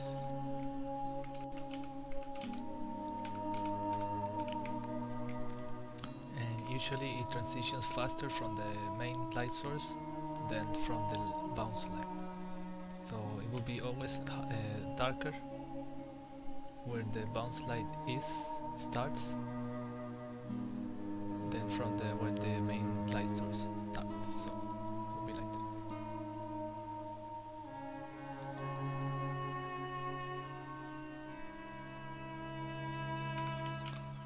Something like that. And if you want to avoid like there is a surface of like that, then you can just make it like seem smoother from like that.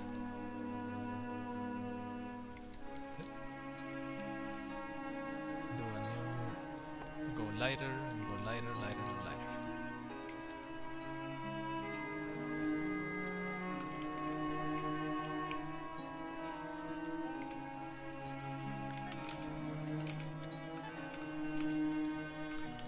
From the bounce light perspective, you're going to go like this.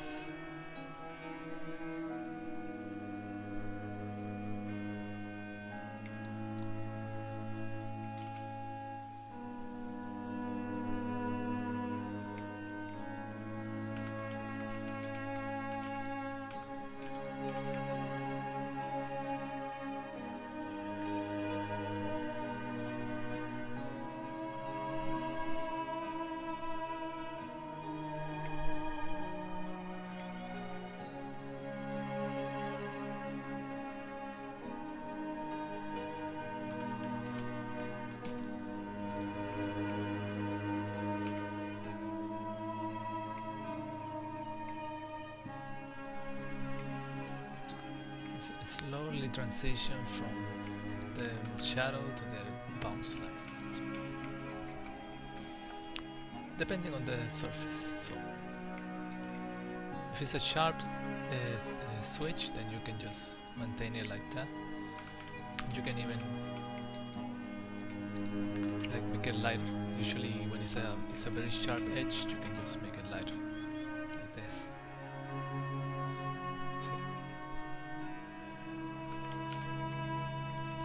So we'll give it like that. That feeling that something is there. So well, we don't want that. So we just want it very smooth because there's no real change in the surface.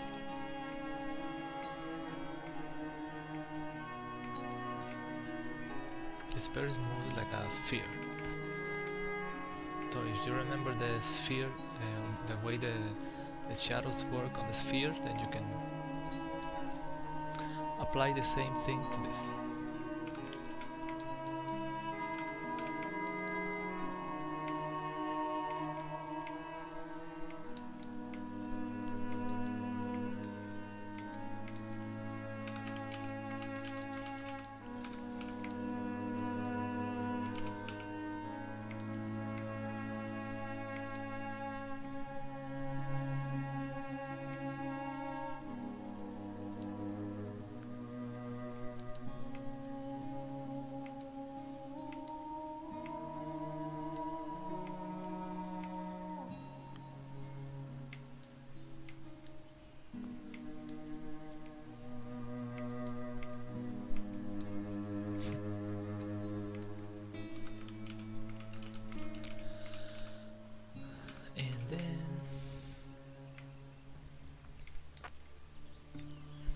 We can add more texture later.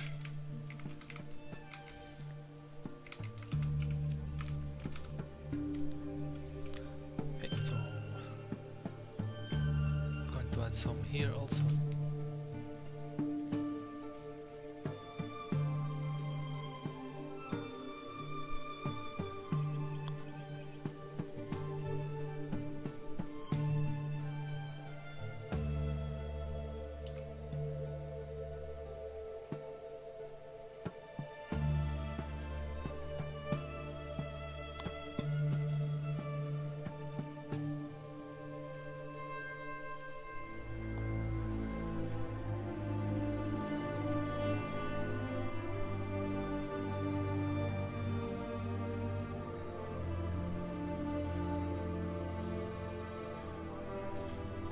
We're gonna do lock it because we don't want it to.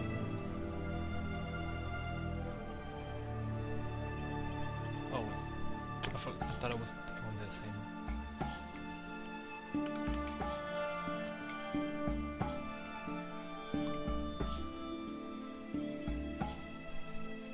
Oh, I see. Hang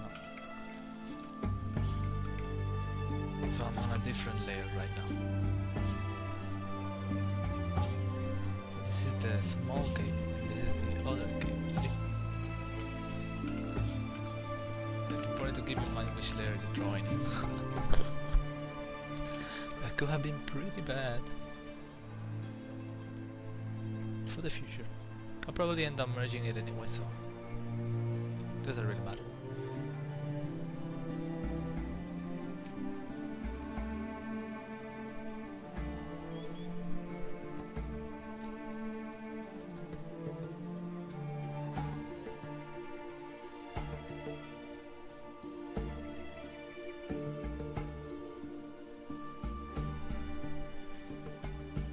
Now here we might do a similar thing that we did on the dress, which is going to be like this. We might do something similar here because we do like that smoothness that the dress has.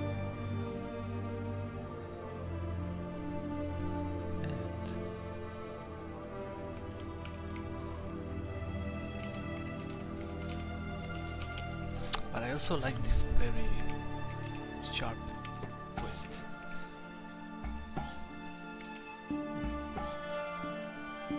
I haven't decided yet.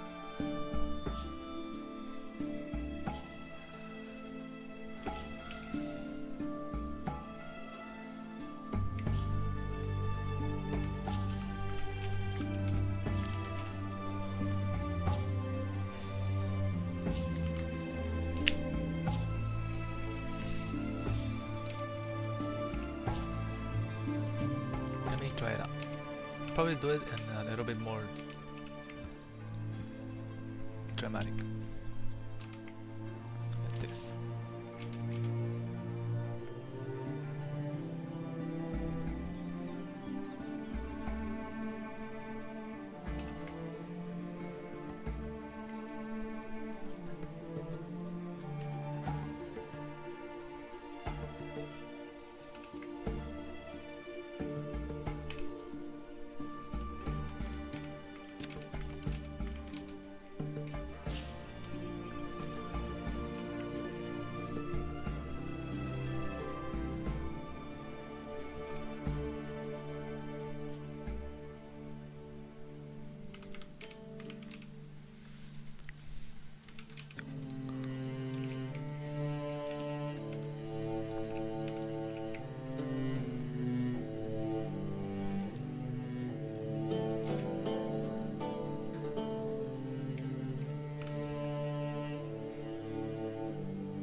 Yes, I'm going to try to use a more linear transition, so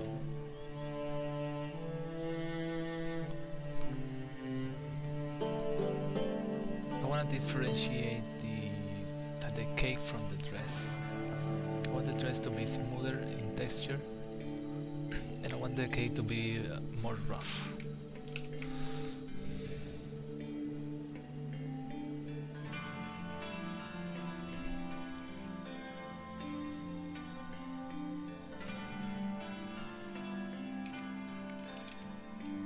So it kinda still has the same feeling, but you can see that the texture is more rough. So we can swap a little bit more here.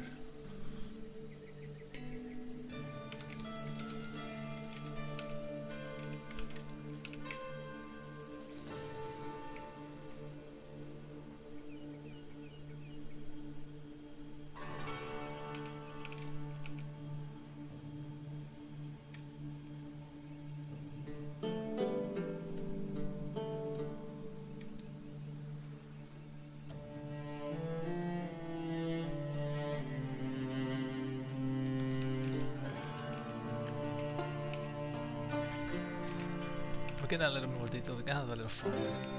Don't have to be like straight on.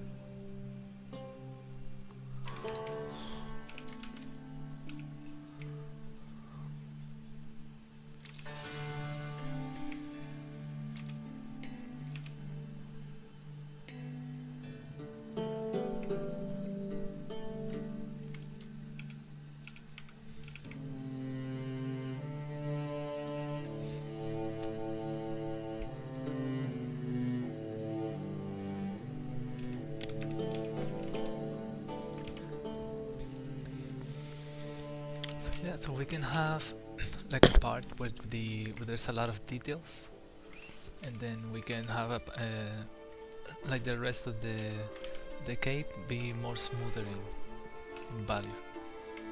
So we can have it be more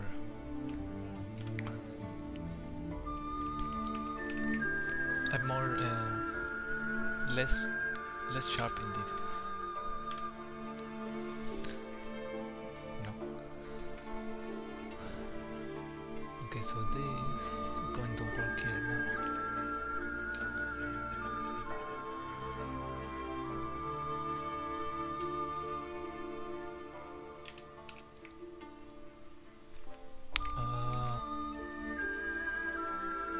Yes, so the cape has a very rough texture.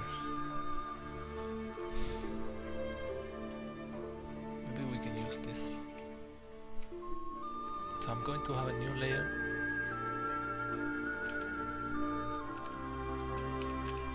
And then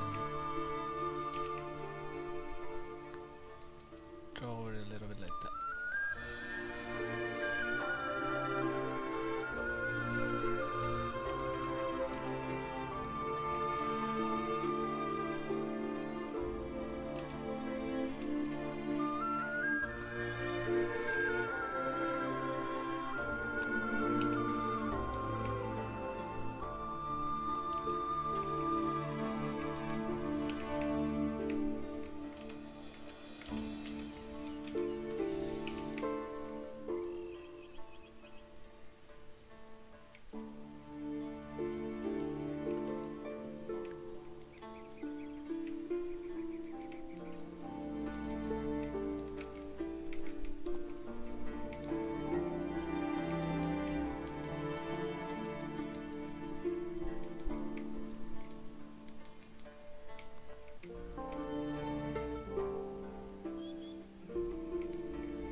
So we can add different colors to have it be more dynamic and not be too boring.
I don't know if I like that texture.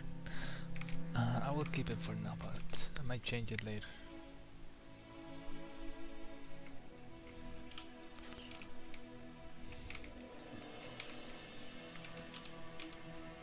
Okay, so this part of the cape we're gonna have to be more... Actually, I'm going to do the same thing.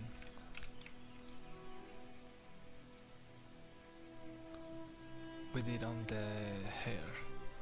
So we do that, we do go to blending. We decide which value it will affect.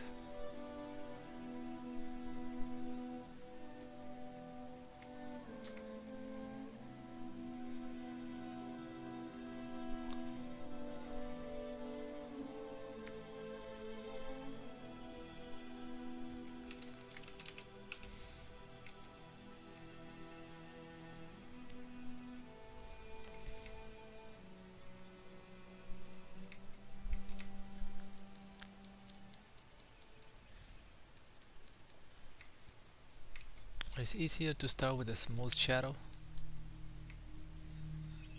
Makes it easier to control later.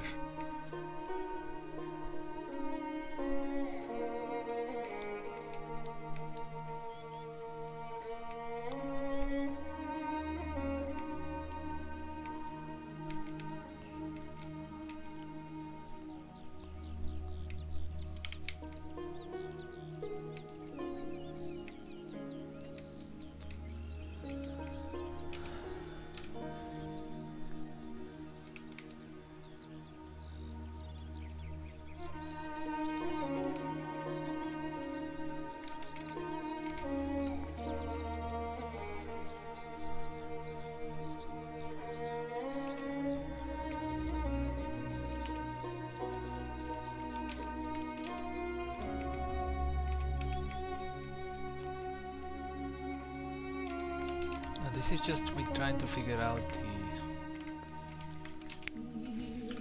how the shadow is going to work here.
Oops.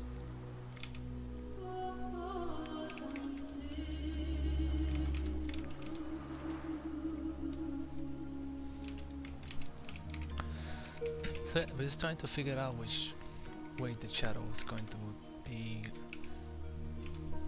like the shapes of the shadows. It's pretty much what we're trying to do here.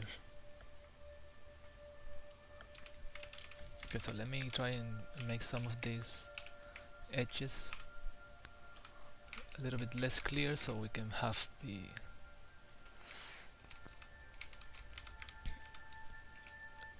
we can go away from that from that 3D from that 2D looking.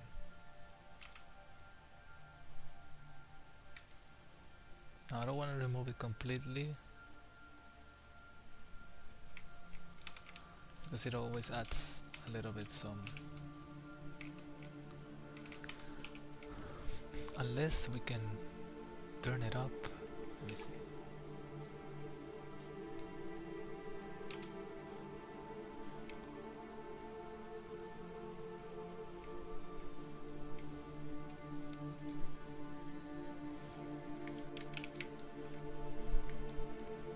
Why does it look like that?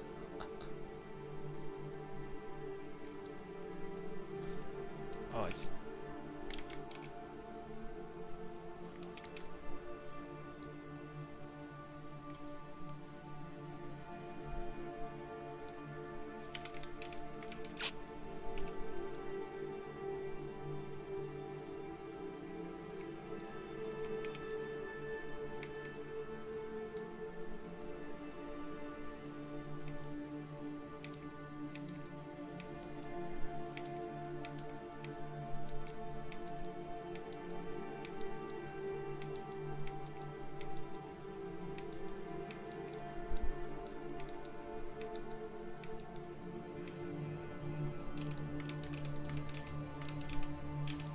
I think we can use the normal brush too, because I really don't like this texture.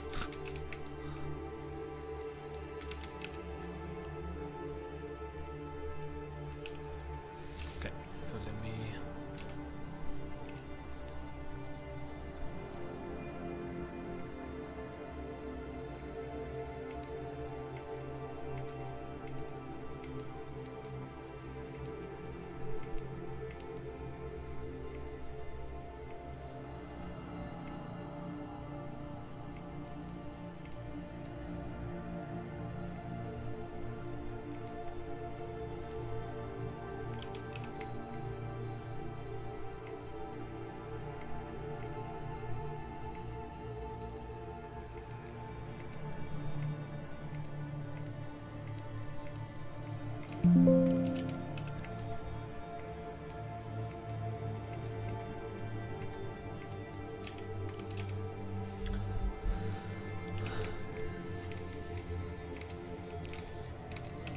Very tricky, very tricky.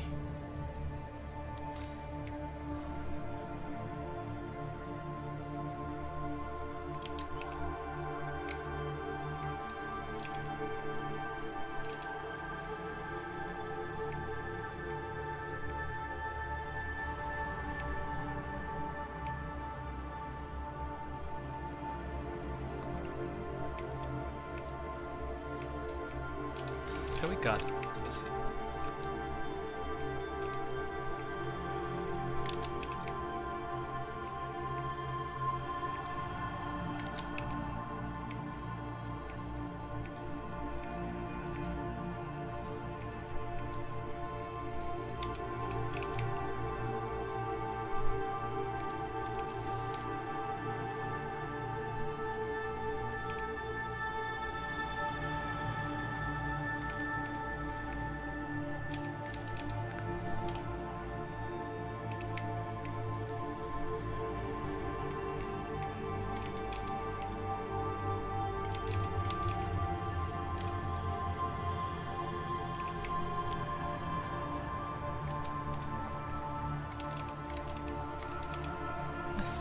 Yeah, we can be a little bit stylish with the shadows and the shapes. I mean, there's nothing stopping us from having more fun. We can do this, that. No, we add those random shadows and shapes to make it look better.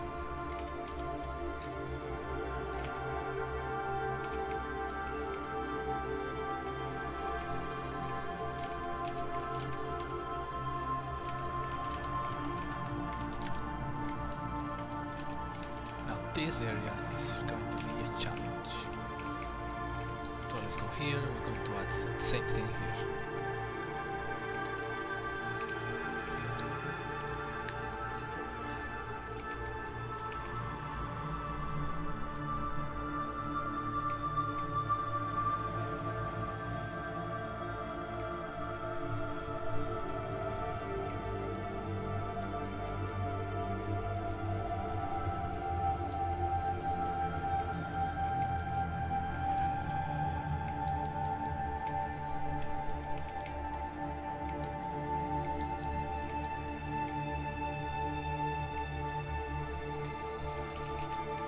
You see, we have reached the part where the cave has a shadow, and now we make it darker.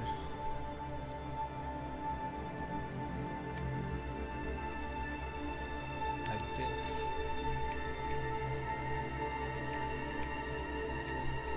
The reason I'm using the normal round brush is because it's easier to control. Have random textures popping in and out, and it still gives that rough look. Yeah, but it's not very like it's not very too smooth. Now we do here.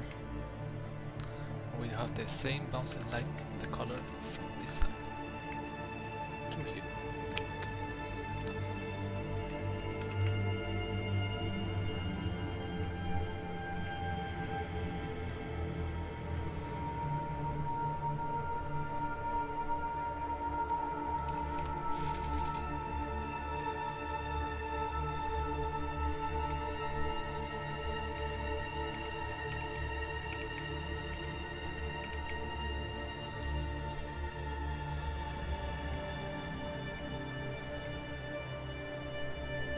Now this side is looking towards the bouncing light, so we're going to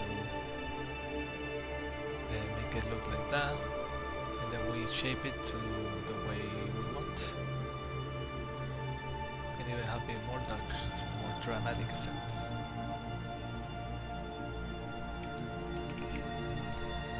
Make it more dark, make it a little more red.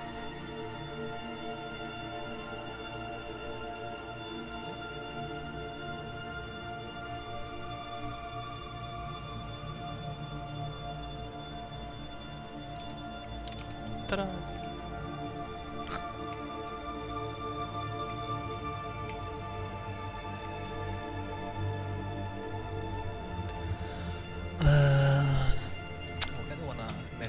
So I just merged it, so I want to affect all the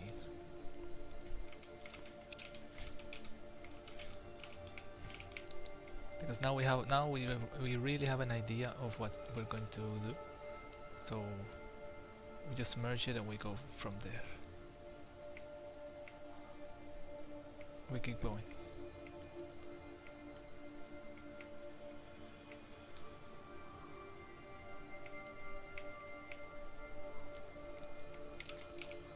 Darker, more red.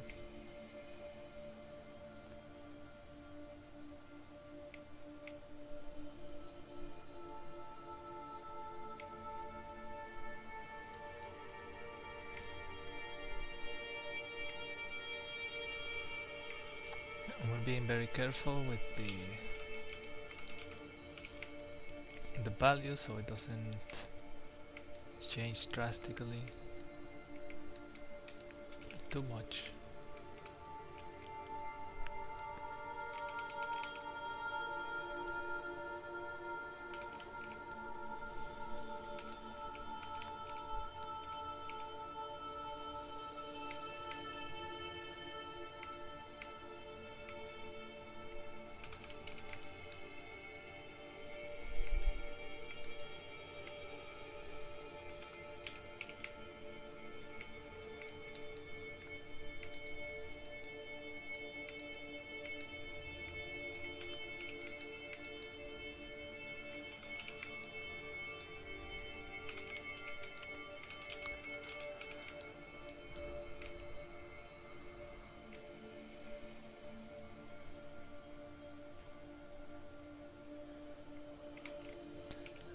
Okay.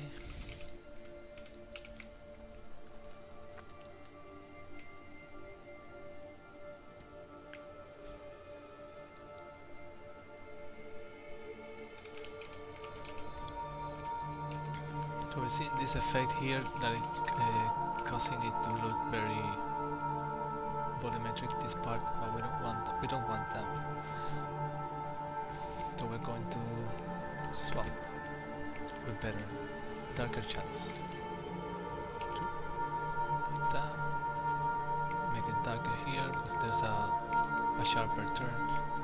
And slowly we'll go to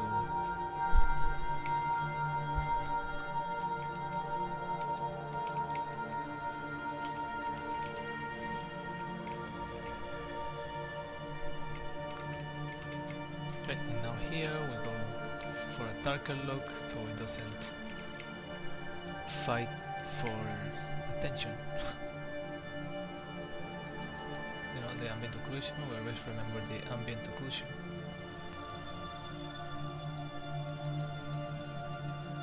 Darker, closer to the thing, the closer it is, the darker it is.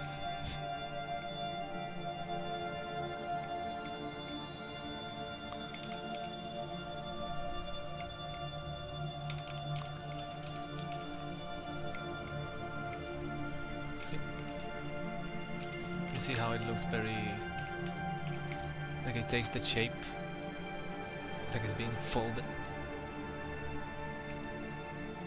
So that's what we want.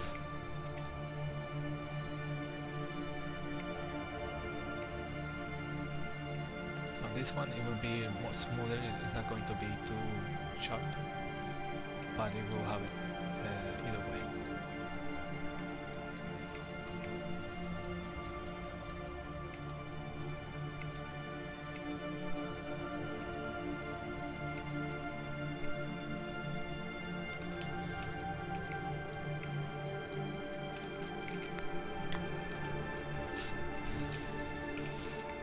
There are also patterns on the scape that we're going to do later, like on this square thing. We're always working on that. I don't know if we will have time today, but next time most likely will be.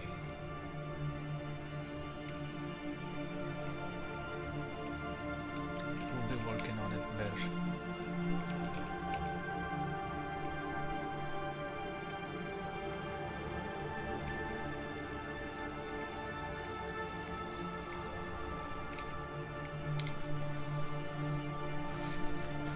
sleep well, thank you. Hope you're enjoying the drawing.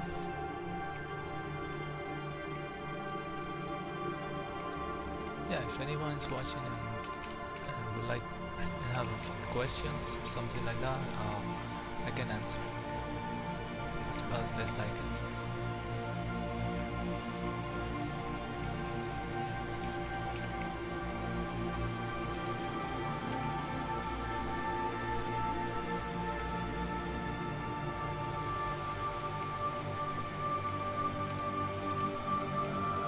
So we have this,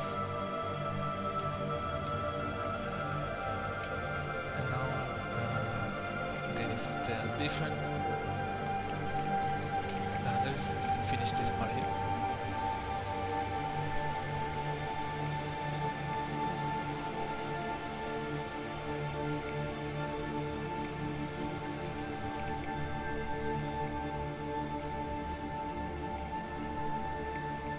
Now we want to smooth out these shadows. We don't want them to look like that. So we do a lot of different values around it, and then we go back and forth between dark, and then we choose the light to shape it a little bit more.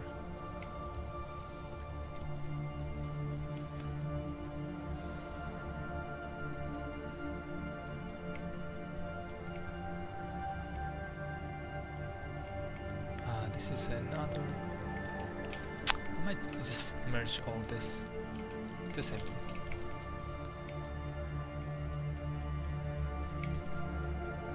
It's easier if you start with different layers, but you can start merging them as you go, as you keep the painting. Once you have a clear idea what you want to do, you don't need to have it separated in layers.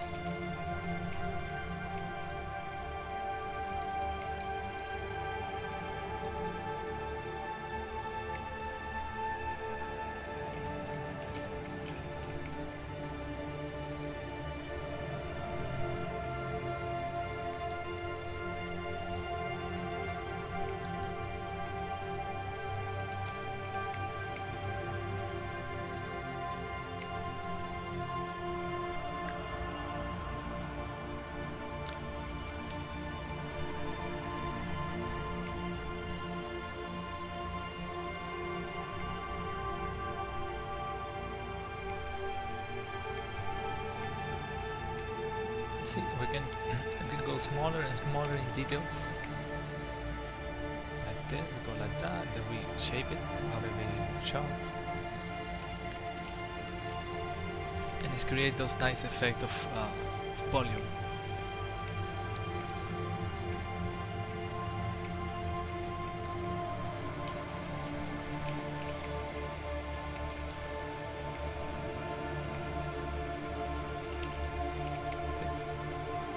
Shape it, we can move around.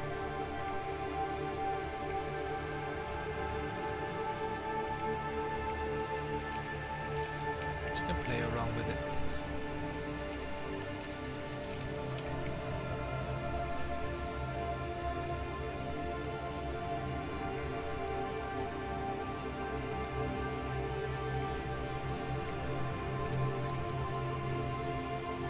So this is like the shoulder part, which is going to be more prominent. Then we have the chest, we got the swap from the chest to the shoulder, which is a small cavity inside. And then we have it go out like this. So we can pretty much, just to be consistent with the anatomy of the body.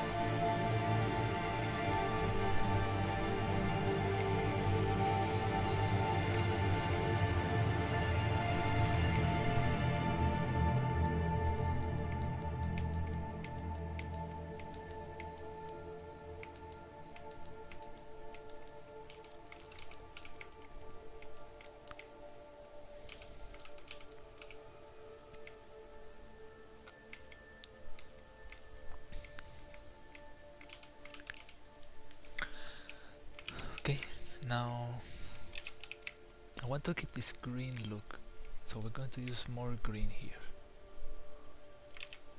I want to be more green, just a little bit, not too much.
I love this song.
Gonna add a little highlight on the shoulder.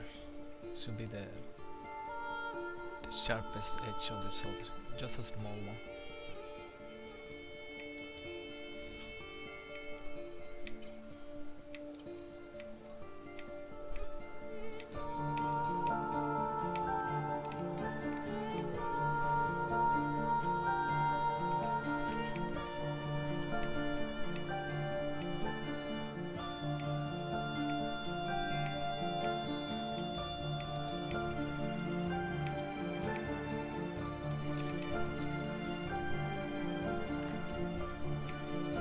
This is the most fun part. You can play with the shadows and the shapes. Just pretty much do whatever you want. You can, as long as you're consistent with the material, I think whatever you make it be, it should be fine.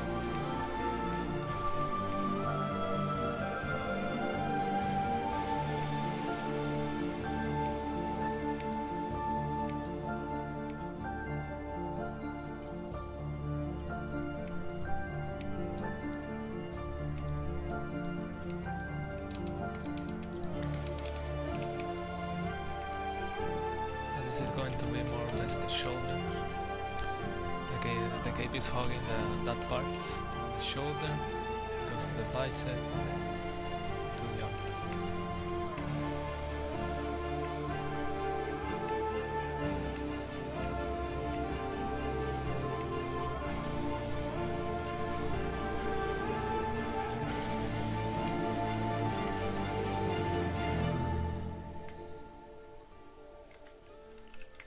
And we're going to jump on this part.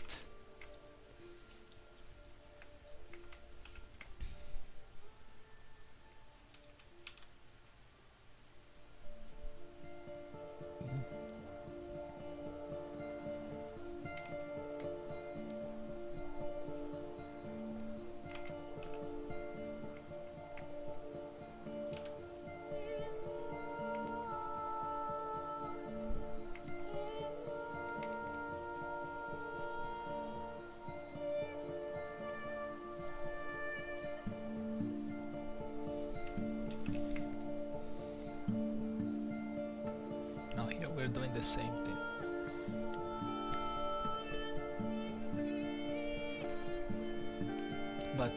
But the difference is in this area there's a lot more like surface changes, so we want to be mindful of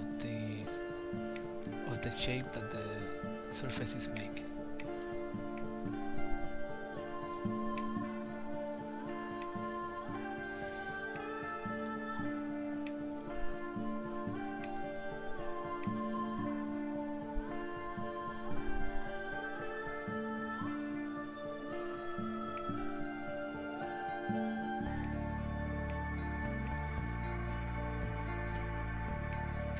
To draw the shadow for the hair later, once we're done with all the general stuff, and it's going to have a great effect.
Very subtle changes in value and in color. It has been not changing colors very much, but which we should be.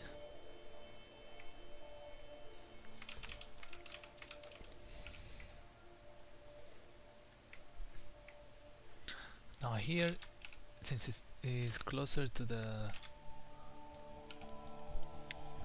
neck, it's going to be dark. This area is not getting much light. It's going to be way darker. Like that.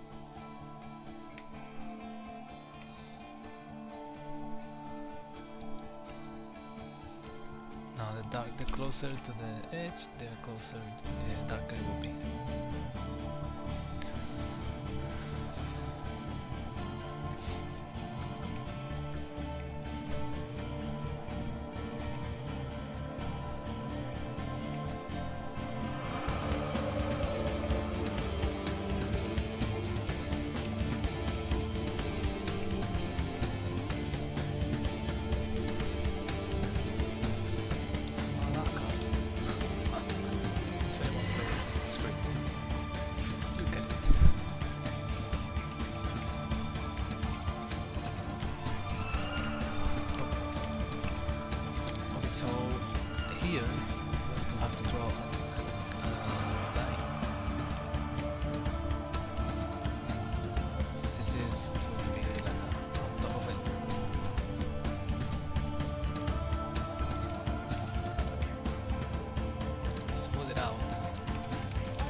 So we can go darker here, so we wanna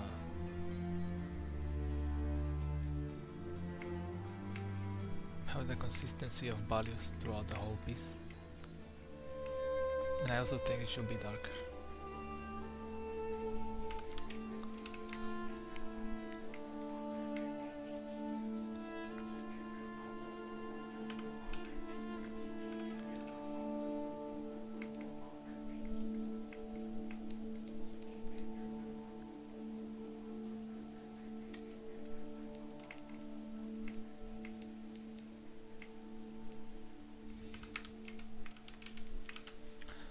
Nice.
So this one will make it way more dark since it's opposite light. And way darker here.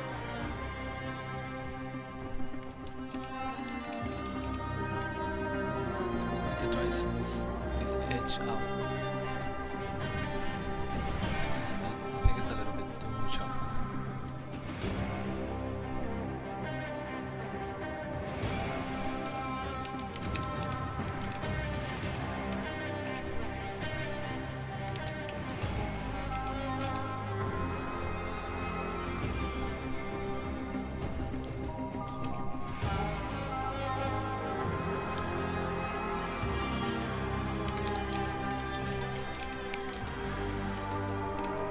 Okay, so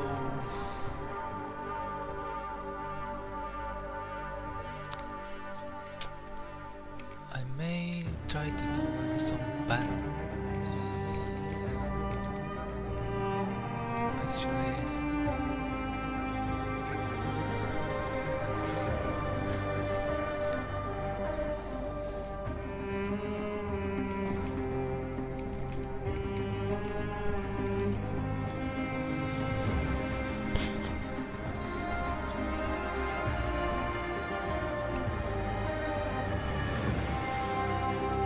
so I might just do the underdress that she has right here.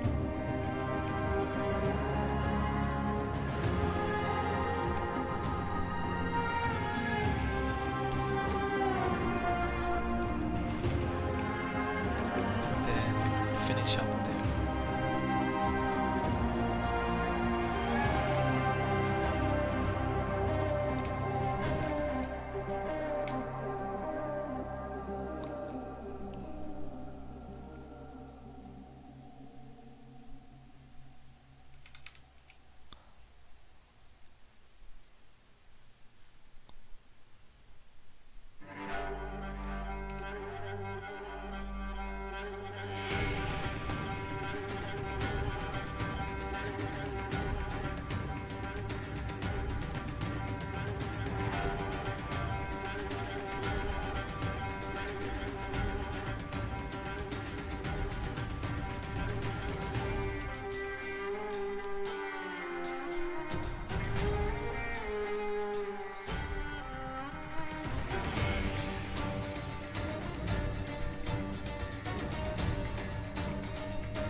there's a lot of different things that we can do. So let's use the other brush. I think it was this one. We can use this one, it's fine.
Oh, I like this one, this brush.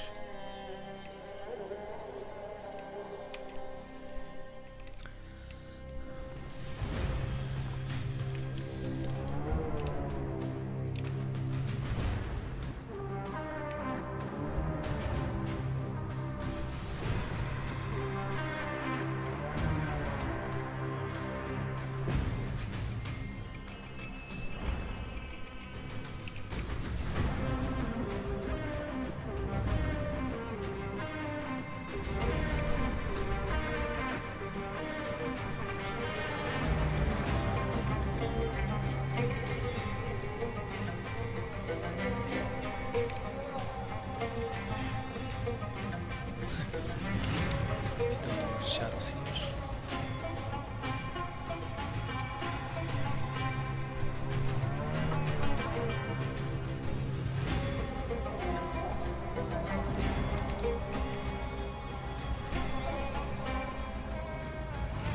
There are more details on the edges of the wraps.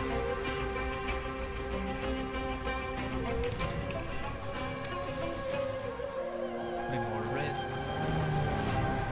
Try to have it be a little bit more messy. This is all relaxed to be.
Cool.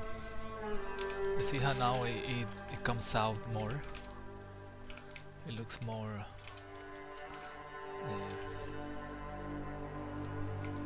popping. It pops out. The power of textures. I'll do the same thing to this one.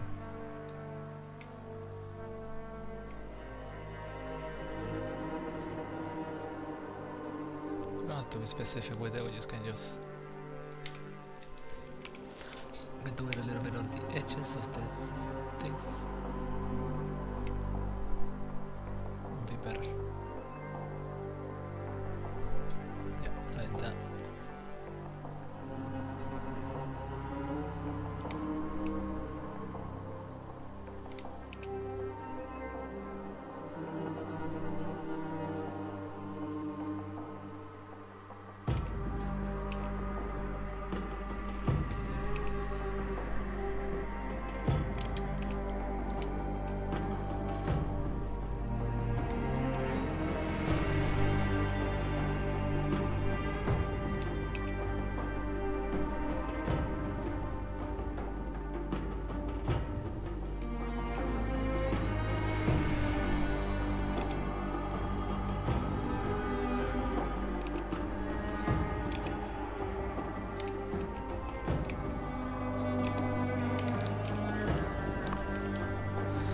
that's fine.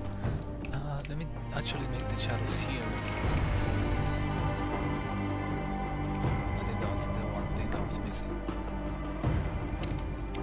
I was saying, why does it look bad? But it was the shadows. May splurge. What's this? I have so many brushes, I don't know what each of them do.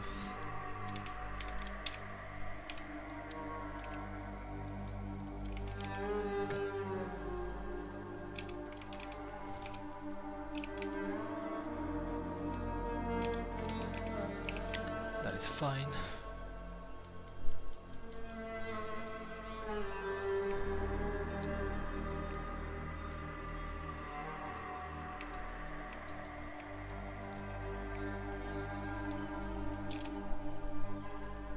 I like this one. This was a more smooth texture. Okay, I think that's okay. Try this one.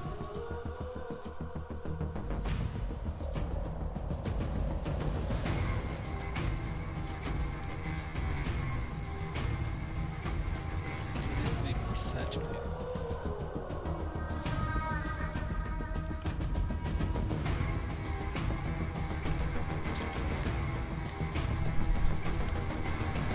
That looks okay now.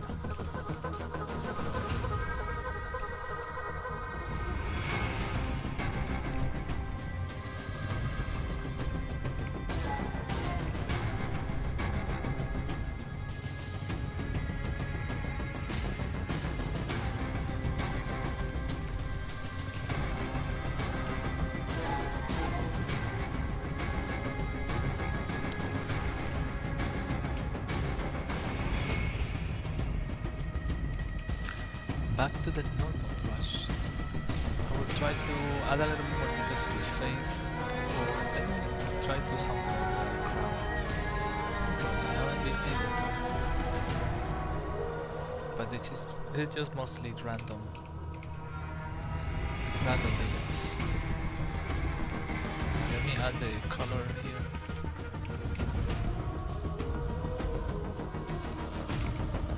He has kind of a necklace.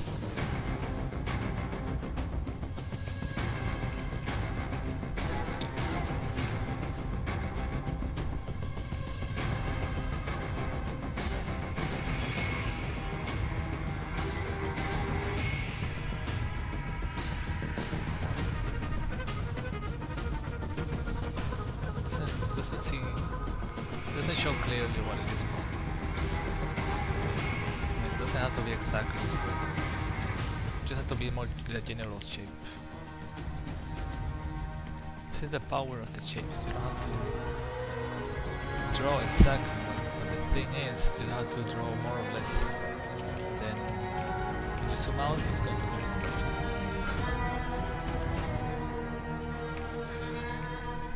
Okay, so darker now.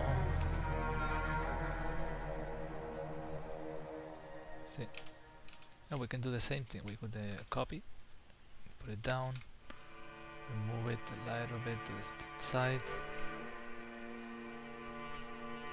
And that is fine.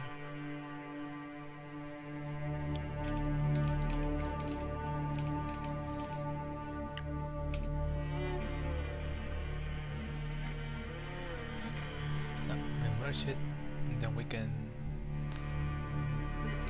We basically saved like probably 10 minutes or 5 minutes of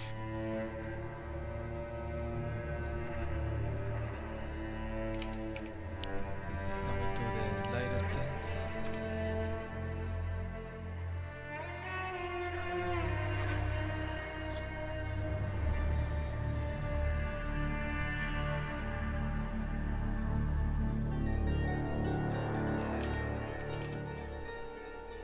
Now we can also create a new layer. We can add some spark to it. Include the soft light.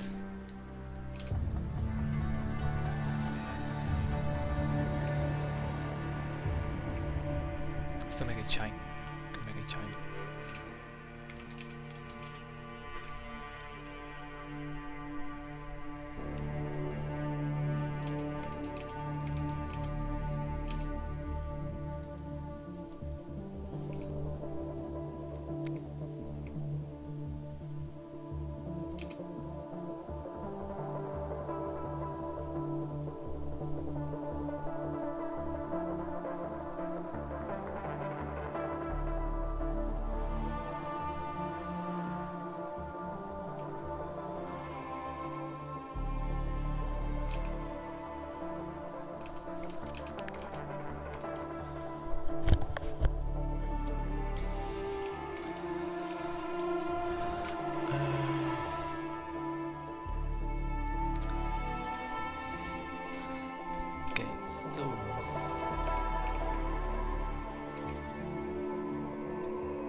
so there's like a little strand here hanging.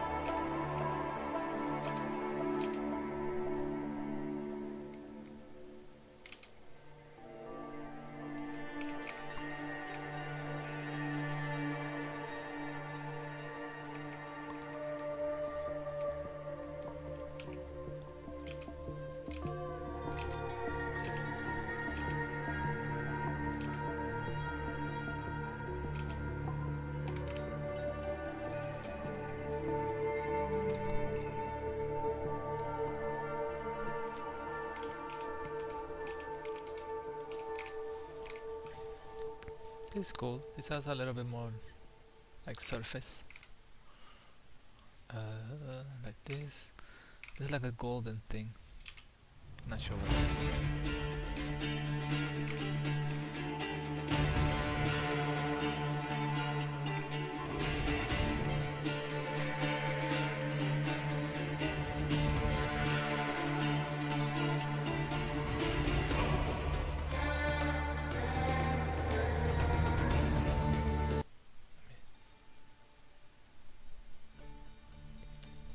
It just reminds me to other friends.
So hard to control this. Now, what we want to do with this is we want to have it be attached to this clothing. Now I know it looks strange now, but say no.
dark to make it consistent, and we do it lighter, and then we put it to multiply,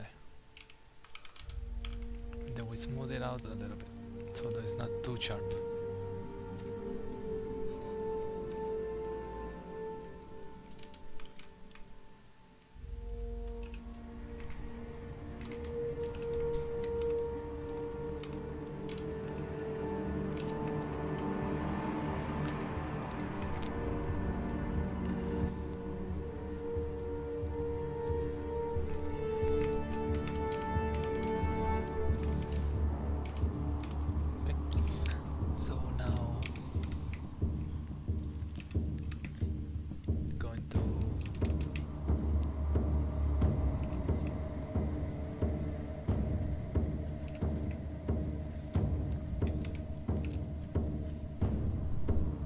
Refine it.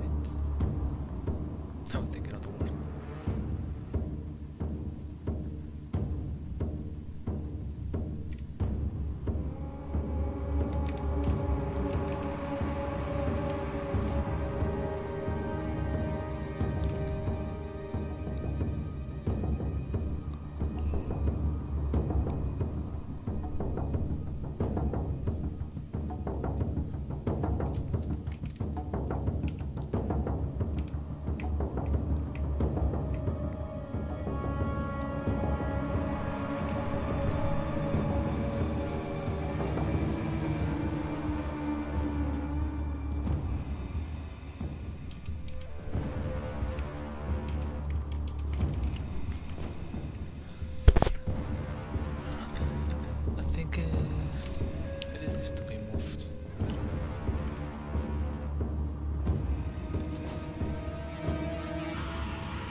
Works better with the blonde hair.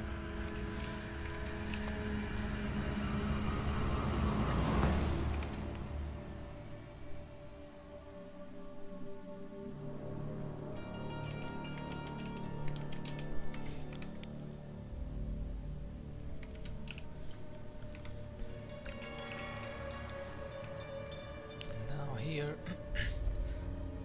we do 320.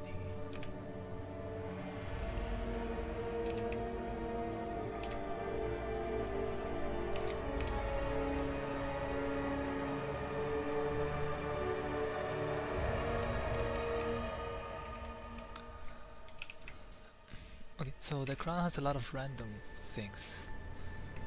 So I don't know how.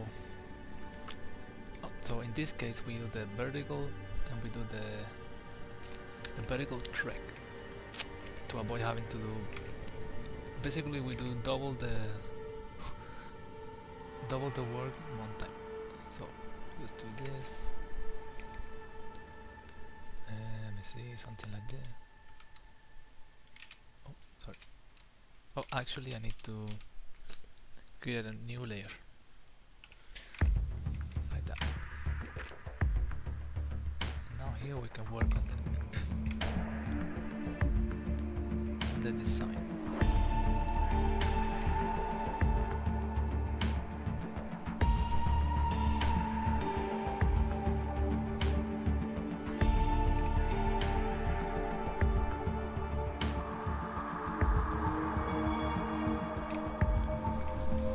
Notice there is a face here.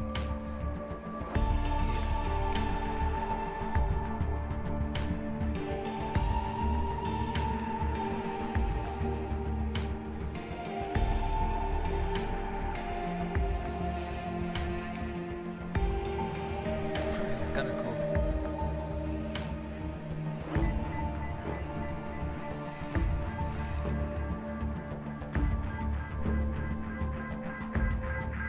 Never noticed that before.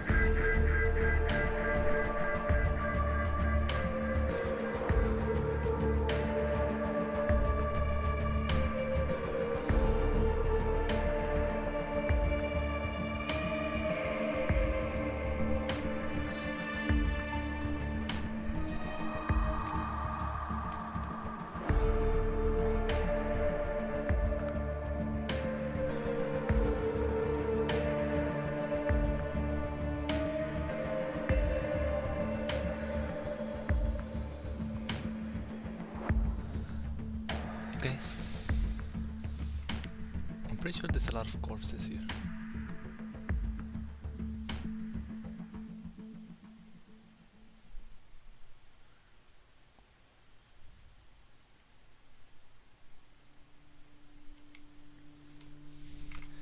And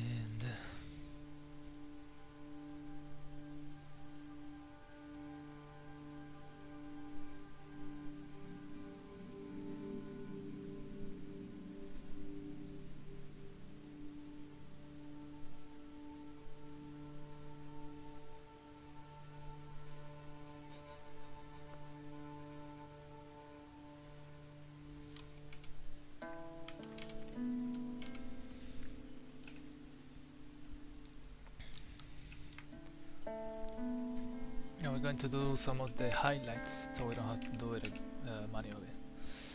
We can just do it on top of this. Just a little bit, not too much. What the?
Okay, so now we integrate it to here.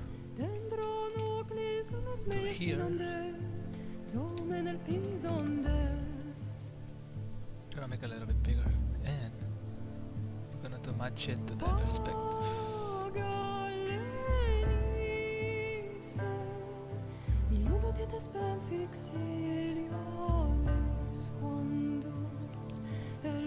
This is gonna be tricky.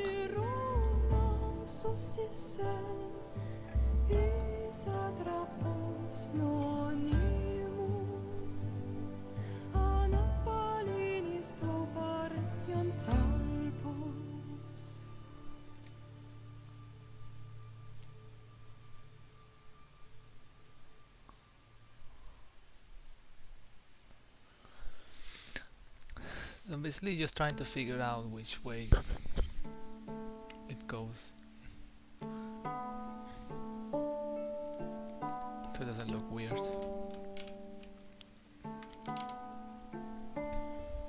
And now we can warp it to make it more, you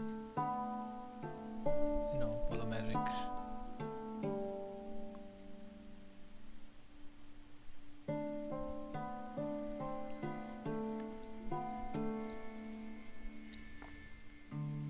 Then after we can do some changes, and then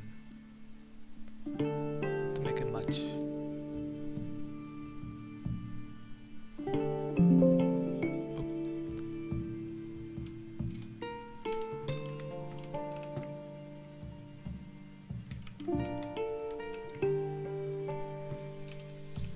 And now we can just do more from this side to fill it out.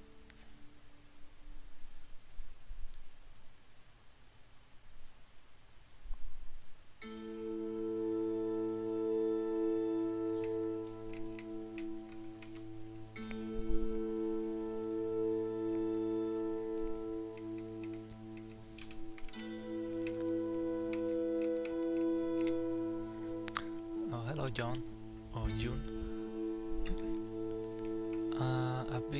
I think I've been live for 3 hours and 30 minutes.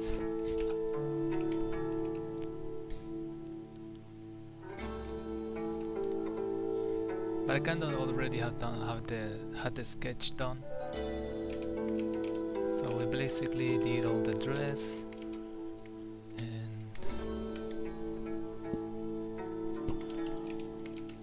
we did the gloves, we did the hands, with the hair, we did a lot of things.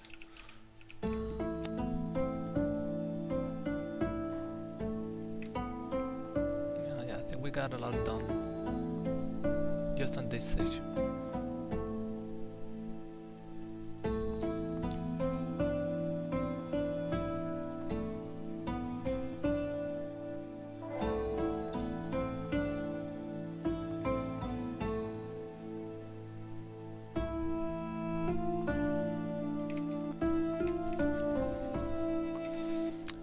Usually it's good not to worry a lot about speed, because it can be easy to like get anxious seeing how long something takes, but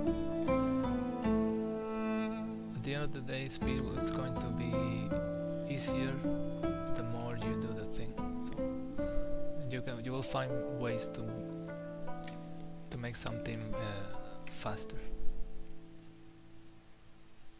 It's just a matter of practice.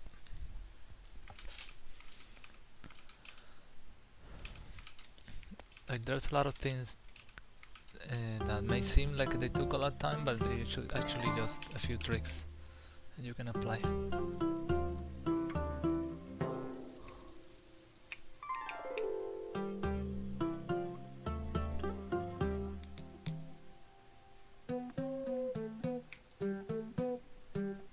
What is this?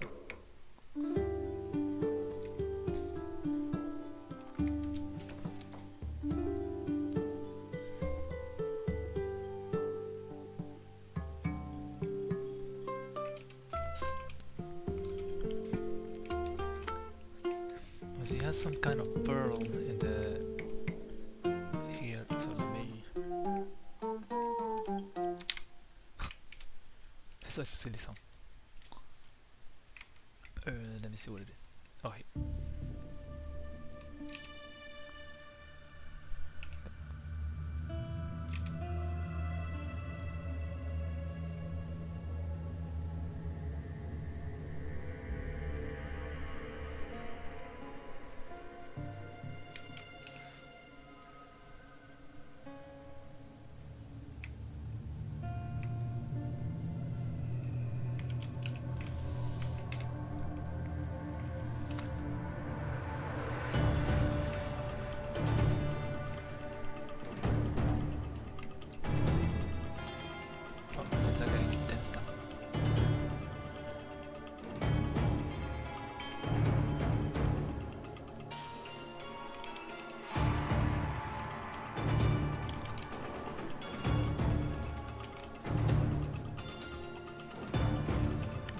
Layer here so we can make it more like a bit long stick. We can do a little darker there, like the ambient occlusion.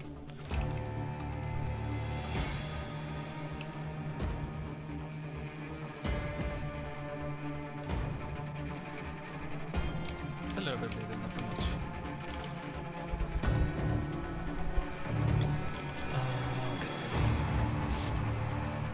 Finished this part.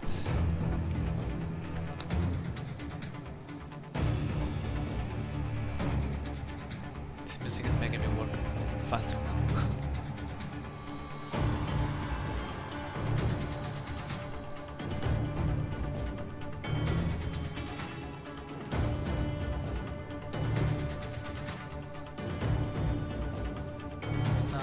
just random shapes. You can be more deliberate with it, but depending if you wanna do like some kind of symbolism or something. But the shapes are not really, just more or less.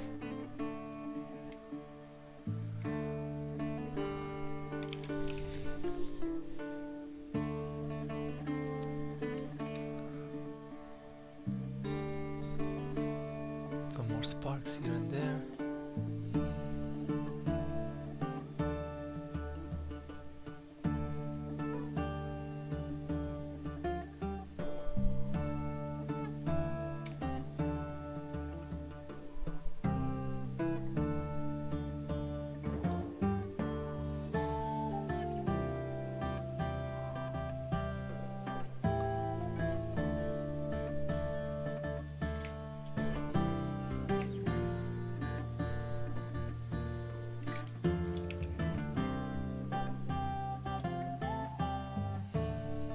I can use this.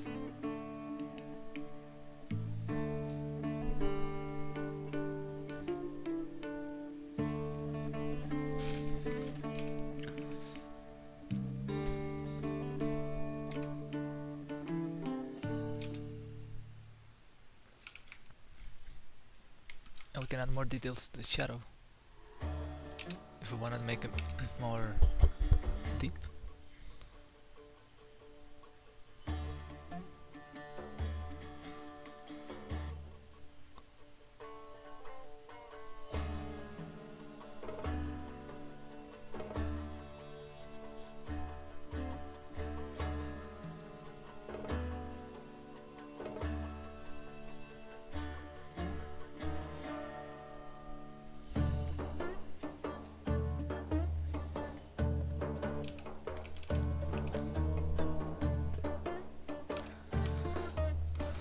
I think that looks pretty good. We can add some details, extra shiny. Let's see. There's some sparks.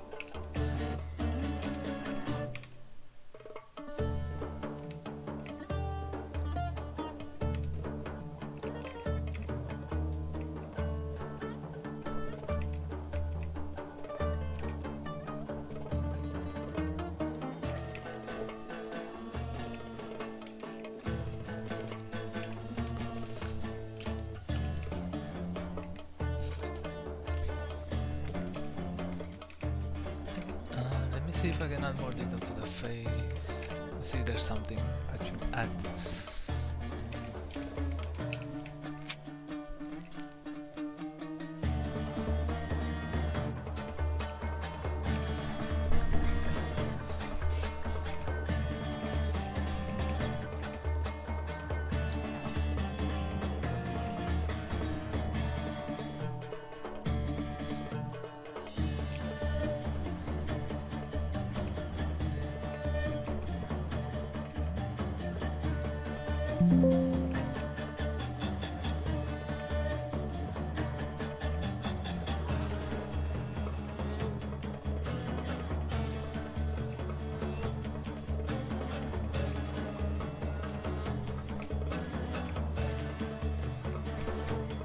Trying to smooth out the features. It's not too sharp.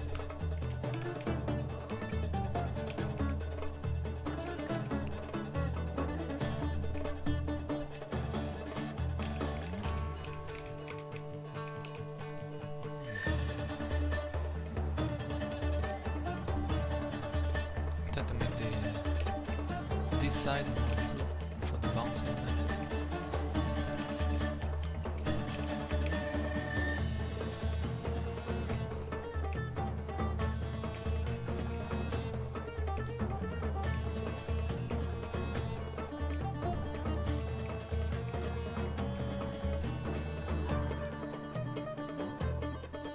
It's too big.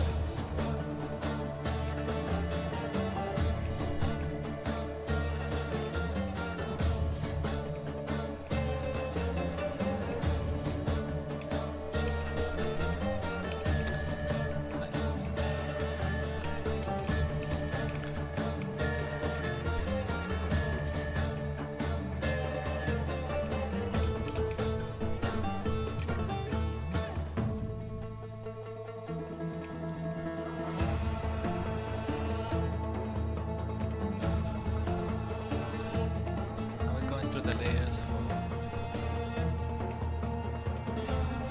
values, they will slowly transition from light to dark, or from shadow to light.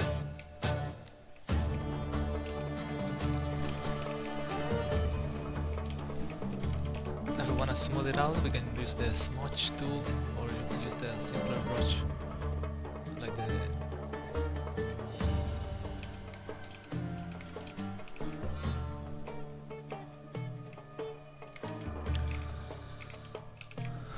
use some of the nose. The details are going to be smaller, so you have to be careful and not make it too bold. So usually when you try to shade the skin, it's going to be very subtle changes. Very subtle changes.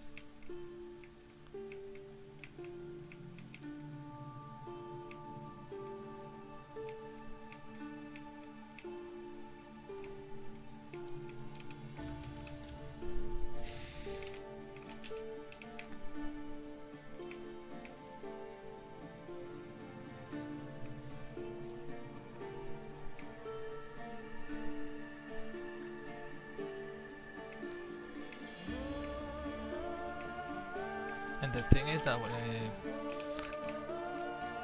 every change, every stroke you make is going to affect how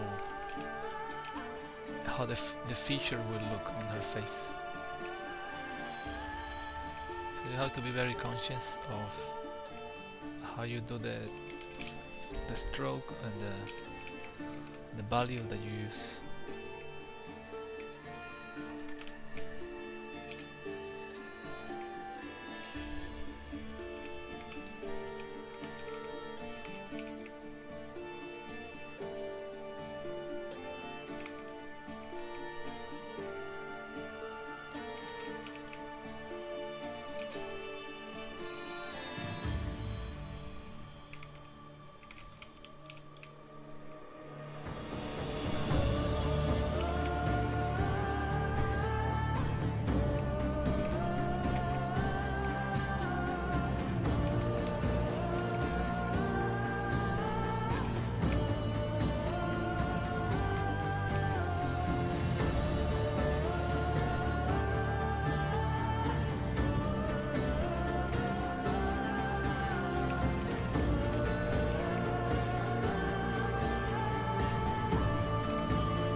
trying to get the features of the face right.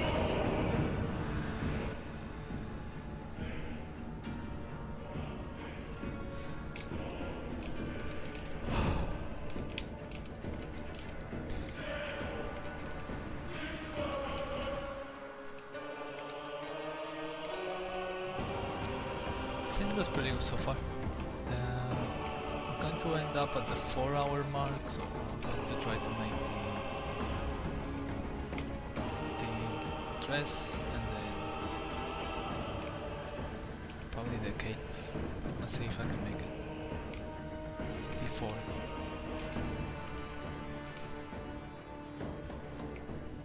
So it shouldn't be too hard.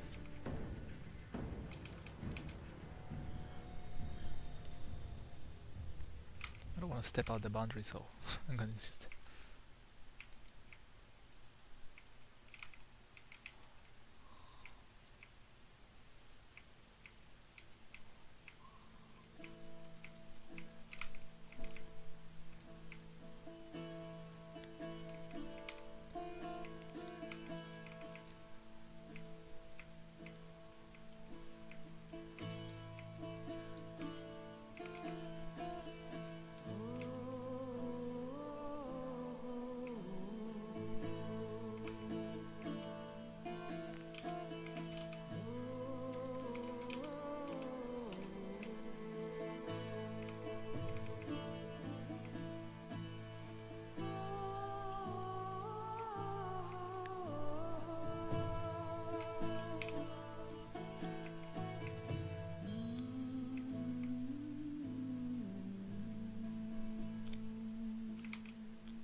So yeah, going to do the dress at the end. Be a little darker and more blue. But we're still very in the low saturated area. So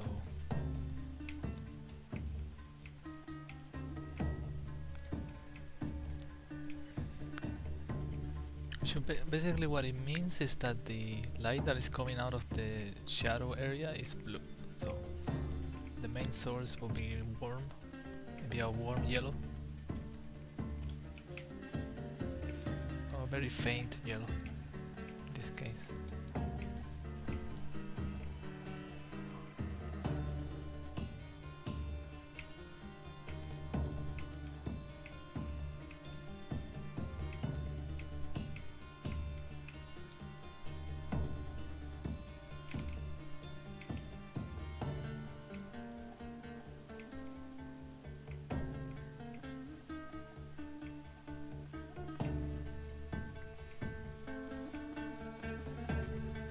Is it gonna be like the dress falling down the knees? It's hanging from the knees.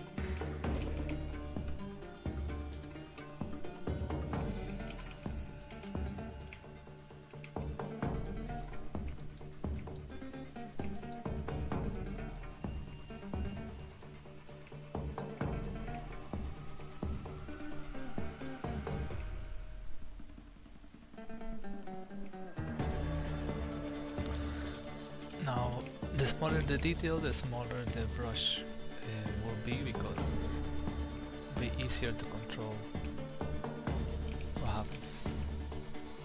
So this is what we do. We go from big, we do the general shadow, the general shape, and then we go smaller and smaller, depending on the effect that we want to achieve.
Something missing? I don't think so.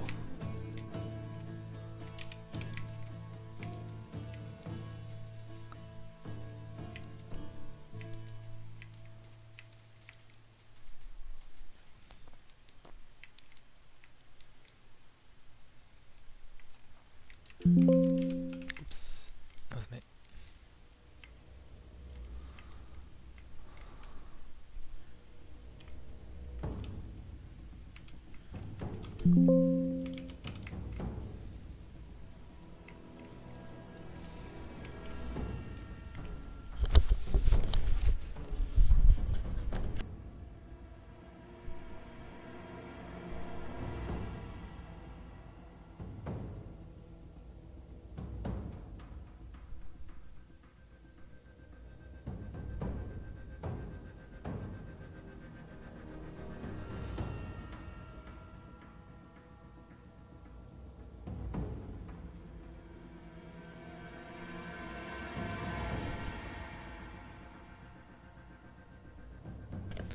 I'll be right back. I will probably end it up right here. So I think we got most of it done. I don't know if I will do a background. We'll probably end up the hair and cape outside of stream, but that will be it for today. Thank you all for watching and have a great day. Bye bye.